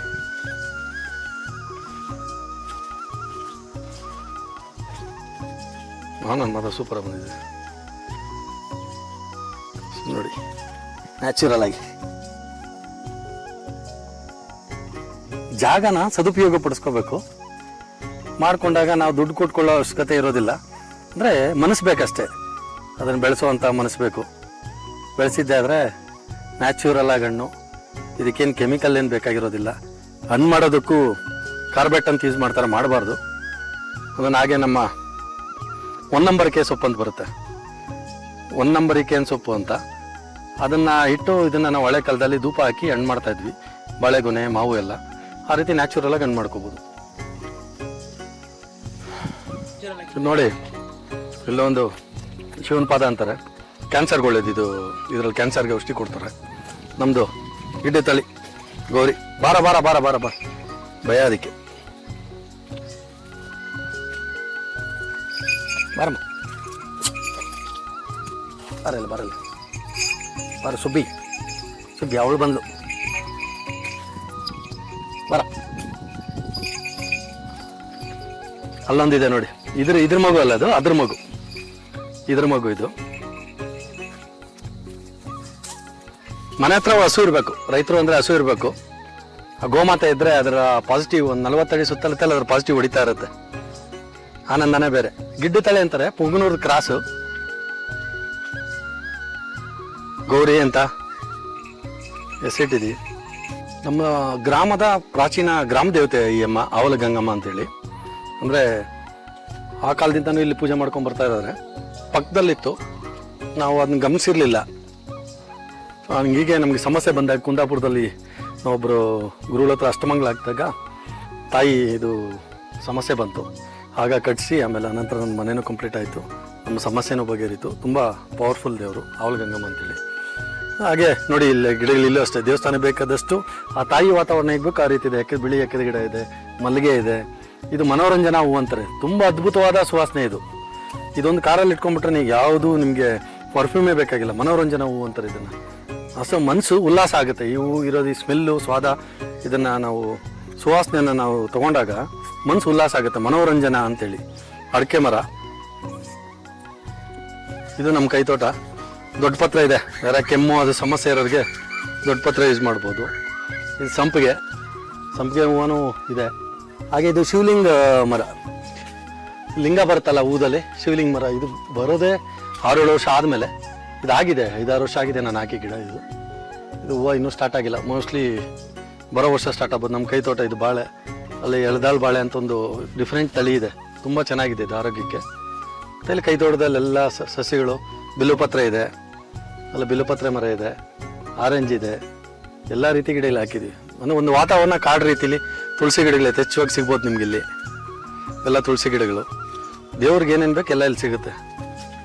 ಊರನ್ನ ಅರ್ಚಕರೆಲ್ಲ ಇಲ್ಲಿ ಬಂದು ತೊಗೊಂಡೋಗ್ತಾರೆ. ವಿಶೇಷ ಅಂದರೆ ಈ ಮನೋರಂಜನೆ ಹೂವು ಎಲ್ಲೂ ಸಿಗಲ್ಲ, ಇದು ಅಪರೂಪ. ಮನೋರಂಜನೆ ಹೂವು ಎಲ್ಲೂ ಸಿಗಲ್ಲ, ಅಪರೂಪ. ಇಲ್ಲಿ ಪಾರಿಜಾತ ಇದೆ. ಇದು ತುಂಬ ಔಷಧಿ, ಆಯುರ್ವೇದದಲ್ಲಿ ಬಹಳಷ್ಟು ಬಳಸ್ತಾರೆ ಇದನ್ನು. ಕರೋನಾ ಟೈಮಲ್ಲಿ ಕಷಾಯಗಳಿಗೆಲ್ಲ ಬಳಸ್ತಾ ಇದ್ರು. ತುಂಬ ಒಳ್ಳೆ ಗಿಡ ಇದು. ಇದು ಹೂವು ಯಾವಾಗ ಬಿದ್ದರೂ ರಿವರ್ಸ್ ಆಗೇ ಬೀಳುತ್ತೆ. ಕೃಷ್ಣನಿಗೆ ತುಂಬ ಪ್ರಿಯ ಅಂತೇಳಿ, ವಿಷ್ಣು ಪ್ರಿಯ ಅಂತೇಳಿ ಹೂವು. ಇಲ್ಲಿ ಮಲ್ಬರಿ ಇದೆ, ಮಲ್ಬರಿ ಹಣ್ಣು. ಇದು ವೈಟ್ ಬರುತ್ತೆ, ಇದು ತೋರಿಸ್ತೀನಿ. ನನ್ನ ಆ ಕಡೆ ಗಿಡದಲ್ಲಿದೆ, ತುಂಬ ವೈಟ್ ಬರುತ್ತೆ ಹಣ್ಣು ಇದು ಮಲ್ಬರಿ. ತಿನ್ನಲಿಕ್ಕೆ ಇದು ಜ್ವರ ಬರೋರಿಗೆ, ಪದೇ ಪದೇ ಜ್ವರ ಬರೋರಿಗೆ ಈ ಮಲ್ಬರಿ ಹಣ್ಣು ತುಂಬ ರೋಗ ನಿರೋಧಕ ಶಕ್ತಿ ಇದೆ. ಸಾಕಷ್ಟು ಹಣ್ಣುಗಳೆಲ್ಲ ಹಾಕಿದೆ, ತೋರಿಸ್ತೀನಿ ಒಳಗಡೆ. ನೋಡಿ ನಮ್ಮ ಪಾರ್ಕು, ಒಂದು ಬಡಾವಣೆಯ ಪಾರ್ಕ್ಗೆ ನೋಡಿ ನಿಮಗೆ ಇದನ್ನು ಪಾತ್ವೆ ಮಾಡ್ತೀವಿ. ನೆಕ್ಸ್ಟ್ ಈಗ ಇದಕ್ಕೆ ಪಾತ್ವೆ ಮಾಡಿ ಸಿಟ್ಟಿಂಗ್ ಟೇಬಲ್ ಹಾಕಿ ಮುಗಿಸ್ತೀವಿ. ಈ ಮರ ವರ್ಷಕ್ಕೆ ವಿಂಟರ್ ಟೈಮಲ್ಲಿ ನಮ್ಮ ಪಿಂಕ್ ಕಲರ್ ಹೂವು ಬಿಡುತ್ತೆ. ಇದು ಮಾಗಣಿ ಹೆಸರಾಗಿರುತ್ತೆ. ಮಧ್ಯದಲ್ಲಿ ಹಣ್ಣು ಗಿಡಗಳಿದೆ, ನೀವು ನೋಡ್ಬೋದು. ಇಲ್ಲಿ ಕೋಳಿಗಳು ಸಾಕಿದೆ, ಒಂದು ನ್ಯಾಚುರಲ್ ಹಳ್ಳಿ ವಾತಾವರಣ ಇರಲಿಕ್ಕೆ ನೋಡ್ಬೋದು. ಸಾಕಷ್ಟು ಇದು ಮನಸ್ಸಿಗೆ ಉಲ್ಲಾಸ ಕೊಡುತ್ತೆ. ಇದು ಬೆರ್ರೀಸ್ ನೋಡಿ, ಎಷ್ಟು ಬೆರ್ರೀಸ್ ಬಿಟ್ಟಿದೆ. ತುಂಬ ಟೇಸ್ಟಿ, ತುಂಬ ಆರೋಗ್ಯಕ್ಕೆ ಒಳ್ಳೇದು ಈ ಬೆರ್ರೀಸು. ಇವೆಲ್ಲ ಯಾರೂ ಬಿಡೋದಿಲ್ಲ ಕಾನ್ಸೆಪ್ಟು. ಯಾರಾದರೂ ಬಡಾವಣೆ ಮಾಡೋರಿದ್ರೆ ದಯವಿಟ್ಟು ಈ ಕಾನ್ಸೆಪ್ಟ್ ಮಾಡಿ. ಈ ಬೆರ್ರೀಸು ತುಂಬ ಒಳ್ಳೆಯದು. ಮಕ್ಕಳು ಬಂದವ್ರು ತಿಂತಾರೆ, ಏನೋ ಬಂದು ಲೇಔಟಿಗೆ ಬರ್ತಾರೆ ಆಟ ಆಡಲಿಕ್ಕೆ. ಹಣ್ಣಾಗಿದ್ದಾಗ ಹಣ್ಣು ತೊಗೊಂಡು ತಿಂತಾರೆ. ತುಂಬ ಖುಷಿ ಅನಿಸುತ್ತೆ. ಇದು ಒಳ್ಳೆ ಸರ್, ಇನ್ನು ನೋಡಿ ತುಂಬ ಚೆನ್ನಾಗಿದೆ. ಹುಳಿ ಮಿಶ್ರಿತ ಸಿಹಿ, ಆರೋಗ್ಯಕ್ಕೂ ಒಳ್ಳೆಯದು. ಮತ್ತು ಕಾನ್ಸೆಪ್ಟು ಮಕ್ಕಳಿಗೆಲ್ಲ ಖುಷಿಯಾಗಿ ತಿಂತಾರಲ್ವಾ. ನೋಡಿ ಹಣ್ಣುಗಳು ಬಂದಿದೆ. ಕೋಳಿ ತಿಂತವೆ, ಪಕ್ಷಿಗಳು ತಿಂತವೆ, ಎಲ್ಲ ಹಣ್ಣು ಸಿಕ್ಕಾಪಟ್ಟೆ ಹಣ್ಣಾಗಿದೆ ನೋಡಿ. ದುಡ್ಡು ಕೊಟ್ಟು ತಗೋಬೇಕು ಅಂತ ವ್ಯವಸ್ಥೆ ಯಾಕೆ, ನಮ್ಮಲ್ಲಿ ಇಲ್ಲೇ ಸಿಗುತ್ತೆ ಉಚಿತವಾಗಿ.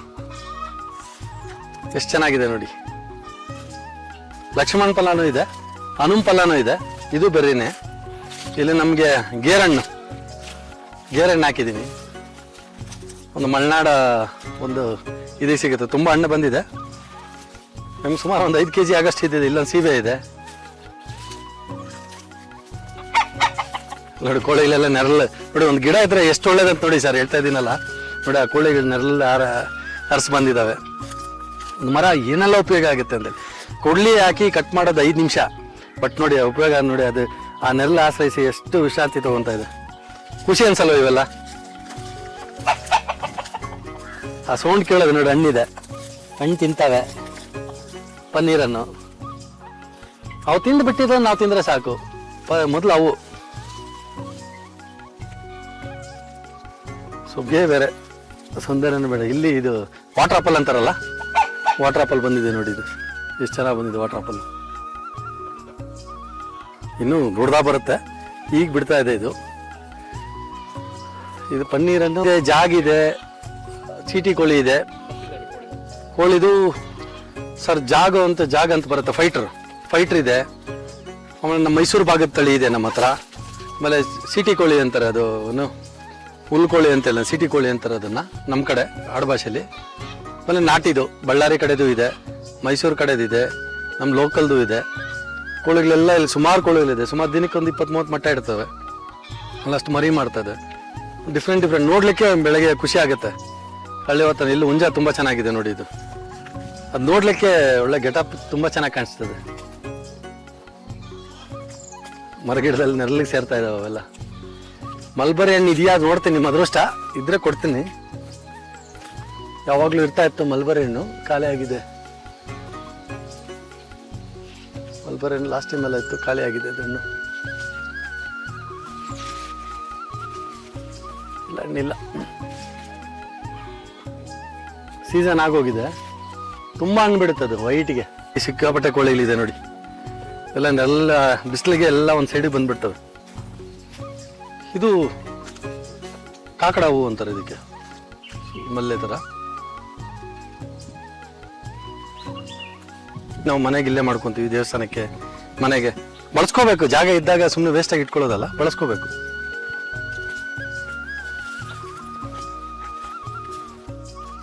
ಈ ಒಂದು ವೃಕ್ಷ ಮಾತೆಗೆ ಪ್ರೇಯರ್ ಮಾಡಬೇಕು. ನಾನು ನಿನ್ನ ಪ್ರೀತಿಸ್ತೀನಿ, ಗೌರವಿಸ್ತೀನಿ, ಆರಾಧಿಸ್ತೀನಿ, ನಂಬಿದ್ದೇನೆ, ನಿನ್ನಲ್ಲಿ ಶರಣಾಗಿದ್ದೇನೆ ತಾಯಿ ವೃಕ್ಷ ಮಾತೆ. ನನಗೆ ಗೊತ್ತಿಲ್ಲದೇನೋ, ಅರಿವಿಲ್ದೇನೋ, ಈ ಜನ್ಮದಲ್ಲೋ ಹಿಂದಿನ ಜನ್ಮದಲ್ಲೋ ನನ್ನಿಂದ ಏನಾದರೂ ತಪ್ಪುಗಳು, ಅನಾಹುತಗಳೇನಾದರೂ ಆಗಿದ್ದರೆ, ಮೋಸ ವಂಚನೆ ಆಗಿದ್ದರೆ ಕ್ಷಮಿಸ್ಬಿಡು ಅಂತೇಳಿ ನನ್ನ ದೇಹದಲ್ಲಿರ್ತಕ್ಕಂಥ ಎಲ್ಲ ನಕಾರಾತ್ಮಕ ನೆಗೆಟಿವಿಟೀಸನ್ನು ನೀನು ನನ್ನ ದೇಹದಿಂದ ನೀನು ಎಳ್ಕೊಂಡು ನನಗೆ ಪಾಸಿಟಿವ್ ಕೊಡು ಅಂತೇಳಿ ಅದನ್ನು ಪ್ರೇಯರ್ ಮಾಡಿ ಎಗ್ ಮಾಡಿದ್ರೆ ಹಾರ್ಟ್ ಟಚ್ ಆಗಬೇಕು ಮತ್ತು ಹಣೆ ಟಚ್ ಆಗಬೇಕು. ಹಣೆ ಹಾರ್ಟ್ ಎರಡೂ ಟಚ್ ಮಾಡಿ ಪ್ರೇಯರ್ ಮಾಡಿದ್ರೆ ಅದು ನಿಮ್ಮನ್ನು ಸಕ್ ಮಾಡುತ್ತೆ. JCB ಬಂದು ಹೇಳಿದ್ರೆ ನಿಮ್ಮನ್ನು ತೆಗಿಯೋಕ್ಕಾಗಲ್ಲ. ಈ ಸೈನ್ಸ್ ಯಾರಿಗೂ ಗೊತ್ತಿಲ್ಲ. ಇದನ್ನು ಪ್ರೇಯರ್ ಮಾಡಿ ನಂಗೆ ಗುರುಗಳು ಹೇಳ್ಕೊಟ್ಟಿದ್ದು. ನಂಗೆ ರಾಮಚಂದ್ರ ಗುರುಜಿಯವರು ನಮ್ಮ ಸಾಕಷ್ಟು ಕ್ಲಾಸ್ಗಳಲ್ಲಿ ಹೇಳ್ಕೊಟ್ಟಿರೋದು. ಹಾರ್ಟ್ ಹೃದಯ ಯಾವತ್ತು ಹೃದಯ ಅಂದರೆ ನಮಗೆ ಯಾವತ್ತು ನಮಗೆ ಅಗ್ಗಿಂಗಿರೋದು ಅಂದರೆ ಅದು ಮೋಜು ಮೋಸಲ್ಲ. ಒಂದು ಹಗ್ಗ ಮಾಡಿದ್ರೆ ನಿಮ್ಮ ಹೃದಯ ನಮ್ಮ ಹೃದಯ ಸಂವಹನ ಆಗುತ್ತೆ, ಎರಡು ಒಂದಕ್ಕೊಂದು ಆ ಒಂದು ಇವು ಎರಡು ಬಾಂಡಿಂಗ್ ಬರುತ್ತೆ. ಅದನ್ನೇ ಹಗ್ಗಿಂಗ್ ಥೆರಪಿ ಅಂತಾರೆ. ಇದು ಟ್ರೀ ಹಗ್ಗಿಂಗು. ಹಗ್ ಮಾಡಿ ಇದನ್ನು ನತ್ತಿ ಇಟ್ಟು ಈಗ ಮಾಡಿದ್ರೆ ಪ್ರೇಯರ್ ಕರೆಕ್ಟಾಗಿ ಮಾಡಿದ್ದಾದ್ರೆ ಬಾಡಿ ಹೆಂಗೆ ಹಿಡ್ಕೊಳ್ಳುತ್ತೆ ಅಂದರೆ ನಿಮ್ಗೆ 10 ನಿಮಿಷ ಆದರೂ ಬಾಡಿ ಬರೋದಿಲ್ಲ, ಫುಲ್ ಟೈಟ್ ಆಗಿಬಿಡುತ್ತೆ. ಅದು ಬಿಟ್ಟಾಗ ಒಂದು ಮರ ಕಡಿದ್ರೆ ಹೆಂಗೆ ಬೀಳುತ್ತೆ ಹಂಗೆ ಬೀಳ್ತಾರೆ. ಹಿಂದೆ ಯಾರಾದ್ರು ಸಪೋರ್ಟಿಂಗ್ ಇರಬೇಕು. ಇದು ಸೂಕ್ತ ಮಾರ್ಗದರ್ಶನ ಇಲ್ಲದೆ ಮಾಡಬಾರ್ದು. ಅಷ್ಟು ಈ ಮರಕ್ಕೆ ಜೀವ ಇಲ್ಲ ಅಂತಾರಲ್ಲ ಅಂಥವ್ರಿಗೆ ಅದನ್ನು ತೋರಿಸ್ಬೇಕು. ಪ್ರತಿಯೊಂದು ಮರಕ್ಕೂ ಅದರದೇ ಆದಿರುತ್ತೆ. ನಾವು ಅದನ್ನು ಸಂವಹನ ಮಾಡೋ ರೀತಿನ ಕಲ್ತ್ಕೋಬೇಕಷ್ಟೇ. ನಾವು ಕಲ್ತ್ಕೊಂಡ್ರೆ ನಮಗೆ ಆಪತ್ ಕಾಲದಲ್ಲಿ ಒಂದು ಮರ ಕಾಪಾಡುತ್ತೆ ನಮಗೆ. ನಿಮ್ಗೆ ದೇವ್ರು ಕಾಪಾಡ್ತಾರ, ದೇವ್ರು ನೋಡ್ತಿರೋ ಇಲ್ಲ ಗೊತ್ತಿಲ್ಲ, ಈ ಮರ ಕಾಪಾಡುತ್ತೆ ನಿಮಗೆ. ಎಲ್ಲದೆಲ್ಲ ಅಥವಾ ಬೆಂಗಳೂರು ಸುತ್ತಮುತ್ತ ಯಾವುದೋ ಗ್ರಾಮದಲ್ಲಿ ಗಿಡ ನೆಟ್ಟು ಅದನ್ನು ದಿನನಿತ್ಯ ಪ್ರೀತಿಸಿ ಪೂಜಿಸಿದೆ ಆದರೆ ನೀವು ಅಮೇರಿಕಲ್ಲಿರೋ ಮರದ ಜೊತೆ ಅದು ಸಂವಹನ ಮಾಡುತ್ತೆ. ಯಾಕಂದರೆ ಅದಕ್ಕೆ ಆ ಶಕ್ತಿ ಇದೆ. ನನಗೆ ಅದರ ಅರಿವಿದೆ. ಕೆಲವ್ರಿಗೆ ಹೇಳಿದ್ರೆ ಇದೇನೋ ಬೇರೆ ಥರ ಕಾಣಿಸ್ಬೋದು, ಬಟ್ ಅದನ್ನು ಪ್ರೀತಿ ಮಾಡಿದವ್ರಿಗೆ ಮಾತ್ರ ಅದರ ಬೆಲೆ ಗೊತ್ತಾಗುತ್ತೆ. ಮರಕ್ಕೆ ನೋಡಿ ಇದೊಂದು ಆಟ ಆಡಿ ಹಾಕಿದ್ದಾರೆ. ಅದಕ್ಕೂ ತಗ್ಸಿ ಹಾಕ್ಸ್ತೀನಿ ಮತ್ತೆ ಹಾಕ್ತಾ ಇದ್ದಾರೆ. ಒಟ್ಟು ನೋವು ಕೊಡೋದಷ್ಟು ನನಗೆ ಇಷ್ಟ ಇಲ್ಲ. ಬಟ್ ಮರ ನಮಗೆ ಎಲ್ಲ ರೀತಿಲೂ ಇದು ಕೊಡುತ್ತೆ. ನೆರಳು ಕೊಡುತ್ತೆ, ಹಣ್ಣು ಕೊಡುತ್ತೆ, ಒಂದು ಸೌಂದರ್ಯ ಕೊಡುತ್ತೆ, ತಂಪು ಕೊಡುತ್ತೆ, ಗಾಳಿ ಕೊಡುತ್ತೆ, ಎಲ್ಲವನ್ನೂ ನೀಡುತ್ತೆ. ನಾವೇನೂ ನೀಡೋದಿಲ್ಲ. ಇಲ್ಲಿ ನೋಡಿ ಮರಗಳು, ನೇರಳೆ ಮರ, ಆ ಕಡೆ ಮಹಾಗಣಿ, ಮತ್ತಿ ಮರಗಳಿದೆ, ಅರ್ಲಿ ಮರ ಇದೆ. ಅರ್ಲಿ ಮರ ಸುಮಾರು ಒಂದು 60-70 ನೆಟ್ಟಿದ್ದೀವಿ. ನಾವು ಮರದಲ್ಲಿ ಹೋಗುತ್ತೆ ನೀರು. ಇಲ್ಲಿ ಹೋಗೋಕ್ಕೆ ವ್ಯವಸ್ಥೆಗಳು ಕಮ್ಮಿ, ಆದರೂ ಗುಂಡಿ ಹೊಡೆದು ಕ್ಲೀನ್ ಮಾಡಿ ಮಾವಿನ ಮರ ನೆಟ್ಟಿದ್ದೀವಿ. ಸಾಕಷ್ಟು ಗೋಪಾಲಕರು ಎಲ್ಲ ಇದು ಮಾಡ್ತಾ ಇರ್ತಾರೆ. ಬಟ್ ನಮ್ಗೆ ಎಷ್ಟು ಸಿಗಬೇಕು ಅದು ಸಿಕ್ಕಿದೆ. ಇಲ್ಲಿ ನೋಡಿ ಒಂದು 500 ಮರ ಹಾಕಿದ್ರೆ ಒಂದು 60-70 ಮರ ದೊಡ್ಡದಾಗುತ್ತೆ. ಅಲ್ಲಿ ನೋಡ್ಬೋದು ದೊಡ್ಡ ದೊಡ್ಡ ಮರ, ಹೊಂಗೆ ಮರ ಇದೆ, ಅಲ್ಲಿ ಸೀತಾಫಲ ಮರ ಇದೆ, ಇಲ್ಲಿ ಅರ್ಲಿ ಮರ ದೊಡ್ಡ ಮರ ಆಗಿದೆ, ಇಲ್ಲೊಂದು ಮರ ದೊಡ್ಡದಾಗಿದೆ ಈ ಕಡೆಗೆ. ಇಲ್ಲಿ ಮರಗಳು, ಮತ್ತಿ ಮರಗಳು ಸಾಕಷ್ಟು ನೆಟ್ಟಿದ್ದೀವಿ. ಹಾಗೆ ಹೊಂಗೆ ಮರ, ಬೇವು, ಅರ್ಲಿ ಮರ, ಹಾಲ್ದ ಮರ, ಒಂದೊಂದು ರೀತಿ ಮರಗಳನ್ನ ನೆಡ್ತಾನೆ ಇದ್ದೀವಿ. ನನ್ನ ಗ್ರಾಮಸ್ಥರು ಸಹಾಯ ಮಾಡಿದ್ರು ಹುಡುಗರಾಗ ನೆಡ್ಲಿಕ್ಕೆ. ಬಟ್ ಮೇಂಟೈನ್ ಮಾಡೋದಿದೆಯಲ್ಲ ಭಾರಿ ದೊಡ್ಡ ಸಮಸ್ಯೆ. ನೋಡಿ ಪಕ್ಷಿಗಳೆಲ್ಲಗೂ ಹೋಗ್ತಾವಲ್ಲ, ಎಷ್ಟು ಇದರಲ್ಲಿರುತ್ತೆ, ಎಲ್ಲ ಇಲ್ಲಿ ಕೂತಿರ್ತವೆ. ಇದು ಮತ್ತಿ ಮರ, ಇದು ತುಂಬ ದೊಡ್ಡ ಮರ ಆಗುತ್ತೆ. ಕಾಡಲ್ಲಿ ನೋಡ್ಬೋದು. ಇದು ತುಂಬ ಲೇಟ್ ಬೆಳೆಯೋದು. ಇದು ನೆರಳು. ಇಲ್ಲಿ ಹಳ್ಳಿ ಕಡೆ ಈ ಸರಿ ಮಳೆ ಇಲ್ದಾಗ ಹಸುಗಳಿಗೆಲ್ಲ ಕತ್ತರಿಸ್ಬಿಡ್ತಾರೆ. ಆದರೂ ನಾನು ಸ್ವಲ್ಪ ಸೆಕ್ಯೂರಿಟಿ ಇದ್ದು ಕೆಲಸವನ್ನು ಇಟ್ಟು ಕಾವಲೆಲ್ಲ ಕಾದಿದ್ದೀನಿ. ಆ ಮಧ್ಯೆ ಇಷ್ಟು ಮರ ಬೆಳೆಯೋಕ್ಕಾಯ್ತು. ಇಲ್ಲ ಹೋದರೆ ಅದು ಇರ್ತಾ ಇರಲಿಲ್ಲ. ಬೆಳೆಸೋದು ದೊಡ್ಡ ಟಾಸ್ಕ್ ಮರಗಳಿಗೆ.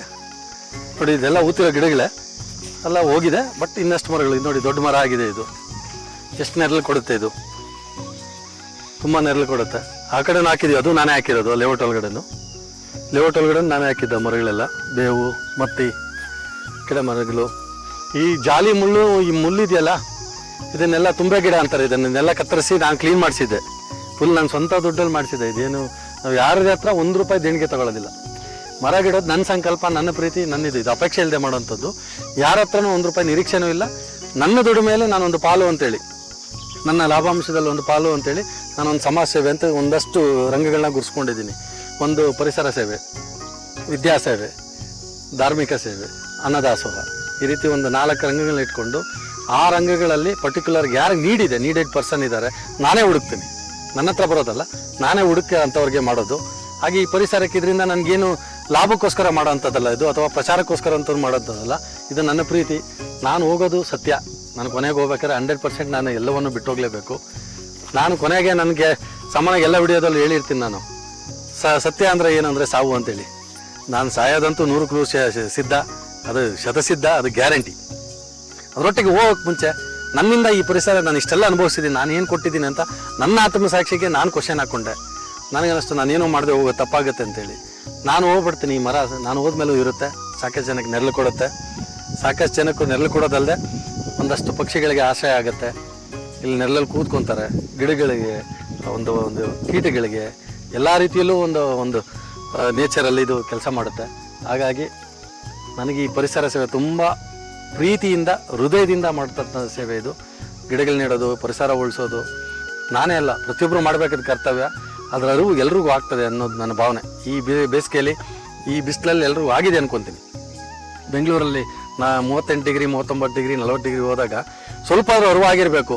ಒಂದು ಸೈಟಿಗೆ ಒಂದು ಮನೆ ಮುಂದೆ ಒಂದೊಂದು ಗಿಡ ಹಾಕಿದ್ರೆ ಸಾಕು. ಈಗ ಬೆಂಗಳೂರಲ್ಲೂ ನನ್ನ ಮನೆ ಇದೆ. ನಾನು 3 ವರ್ಷ 4 ವರ್ಷದಿಂದ ಗಿಡ ಹಾಕಿದ್ದೆ. ಇವತ್ತು ಮರಗಳಾಗಿದೆ. ಇವತ್ತು ಆ ಮರಗಳು ಅಲ್ಲಿ ಗಾಡಿ ತಂದು ನಿಲ್ಲಿಸ್ತಾರೆ, ನೆರಳಲ್ಲಿ ನಿಂತ್ಕೊತಾರೆ. ಎಷ್ಟು ಅನುಕೂಲ ಆಗ್ತದೆ. ನನ್ನ 3 ಬಿಲ್ಡಿಂಗ್ ಹತ್ರ ಒಂದು 8 ಗಿಡ ಹಾಕಿದೆ, 8 ಮರ ಆಗಿದೆ. ಇವತ್ತು ಆ ಮರ ಎಷ್ಟು ಜನಕ್ಕೆ ಆಶ್ರಯ ಆಗಿದೆ. ಆ ರೀತಿ ಇದು ಯಾವುದೇ ಅಪೇಕ್ಷೆ ಇಲ್ಲ, ಯಾರ ಹಣದ ಸಹಾಯಕ್ಕೂ ಅಲ್ಲ, ಇದಕ್ಕೂ ಅಲ್ಲ. ನನ್ನ ದುಡಿಮೆಯಲ್ಲಿ ಮಾಡೋದು ಇದು. ನನ್ನ ದುಡಿಮೆ ಒಂದು ಪಾಲನ್ನು ನಾನು ಪರಿಸರ ಸೇವೆ ಮಾಡ್ತಾ ಇದ್ದೀನಿ. ನೀವು ಮಾಡ್ಬೋದು ಜೀವನದಲ್ಲಿ. ಯಾರೇ ಆಗಲಿ ಲಾಭಾಂಶದಲ್ಲಿ 6ರಿಂದ 10% ಇಟ್ಕೊಂಡ್ರೆ ಅದನ್ನೇನಾದರೂ ಈ ರೀತಿ ಸಮಸ್ಯೆಗಳು ಬೆಳೆಸ್ತದೆ, ತುಂಬ ಆತ್ಮತೃಪ್ತಿ ಸಿಗ್ತದೆ.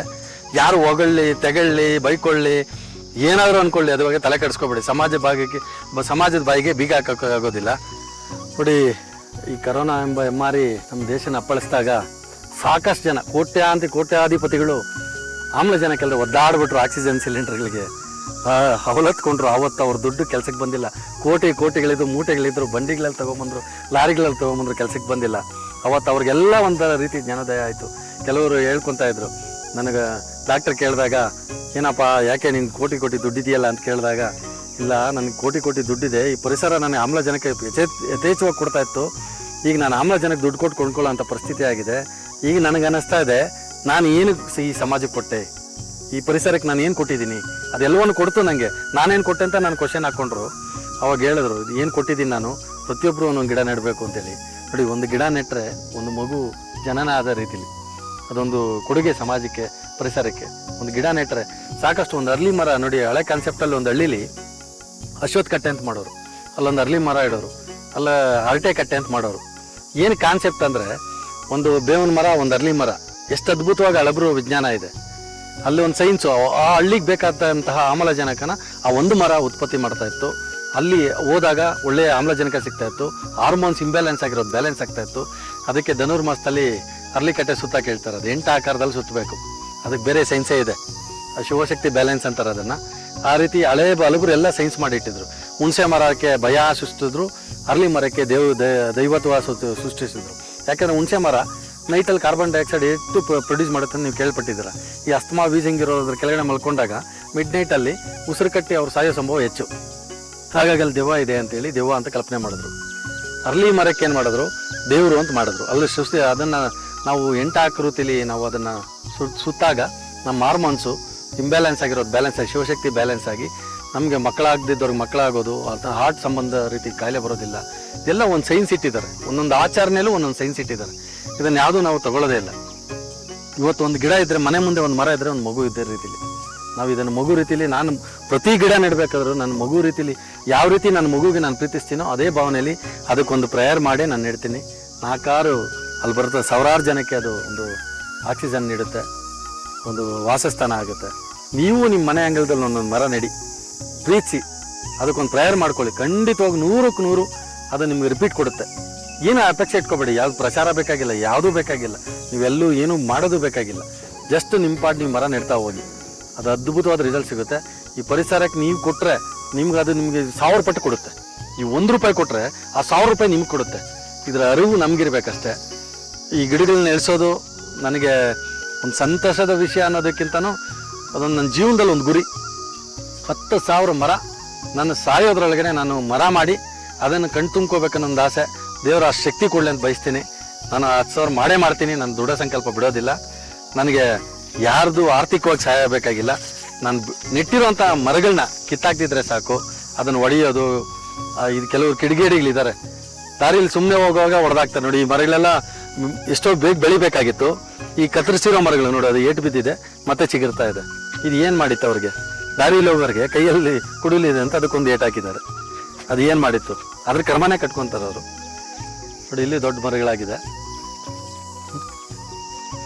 ಕೆರೆ ಸುತ್ತೂ ಇದೆ. ನಾನು ಇಲ್ಲೊಂದು 2,500 ಮರ ಹಾಕಿದ್ದೀನಿ. ಬೇರೆ ಕೆರೆಗಳೆಲ್ಲ ಹಾಕಿದ್ದೀನಿ, ಬೇರೆ ಊರುಗಳೆಲ್ಲ ಹಾಕಿದ್ದೀನಿ. ಇದುವರೆಗೂ ಒಂದು 4,000 ಗಿಡಗಳನ್ನ ನೆಟ್ಟಿದ್ದೀನಿ. 4,000 ನಾನು ಕನಿಷ್ಠ ಪಕ್ಷ ಅಂದರೂ ಒಂದು 500ರಿಂದ 600 ಮರಗಳಾಗಿದೆ. ಈಗ ನನಗೆ ಅದು ಸಂತೃಪ್ತಿ ಇದೆ. ನಾನು 10,000 ಮರಗಳಾಗಬೇಕಾದ್ರೆ ನಾನು ಅದಕ್ಕೆ 1 ಲಕ್ಷಕ್ಕಿಂತ ಹೆಚ್ಚು ಗಿಡಗಳು ನೆಡಬೇಕಾಗಿದೆ. ಅದನ್ನು ಇನ್ನು ಮಾಡ್ತಾಯಿದ್ದೀನಿ. ಈ ವರ್ಷನೂ ನಾನು ಏನು ಇನ್ನು ಹತ್ರದಲ್ಲೇ 1,000 ಗಿಡಗಳು ನೆಡೋ ಕಾರ್ಯಕ್ರಮ ಇಟ್ಕೊತಾ ಇದ್ದೀನಿ. ಎಲ್ಲರೂ ಭಾಗವಹಿಸ್ಬೋದು, ಬರ್ಬೋದು, ಜೊತೆಲಿ ಗಿಡ ನೆಡ್ಬೋದು, ನಿಮ್ಮದು ಒಂದು ಸಂಕಲ್ಪ ಹಾಕ್ಕೋಬೋದು.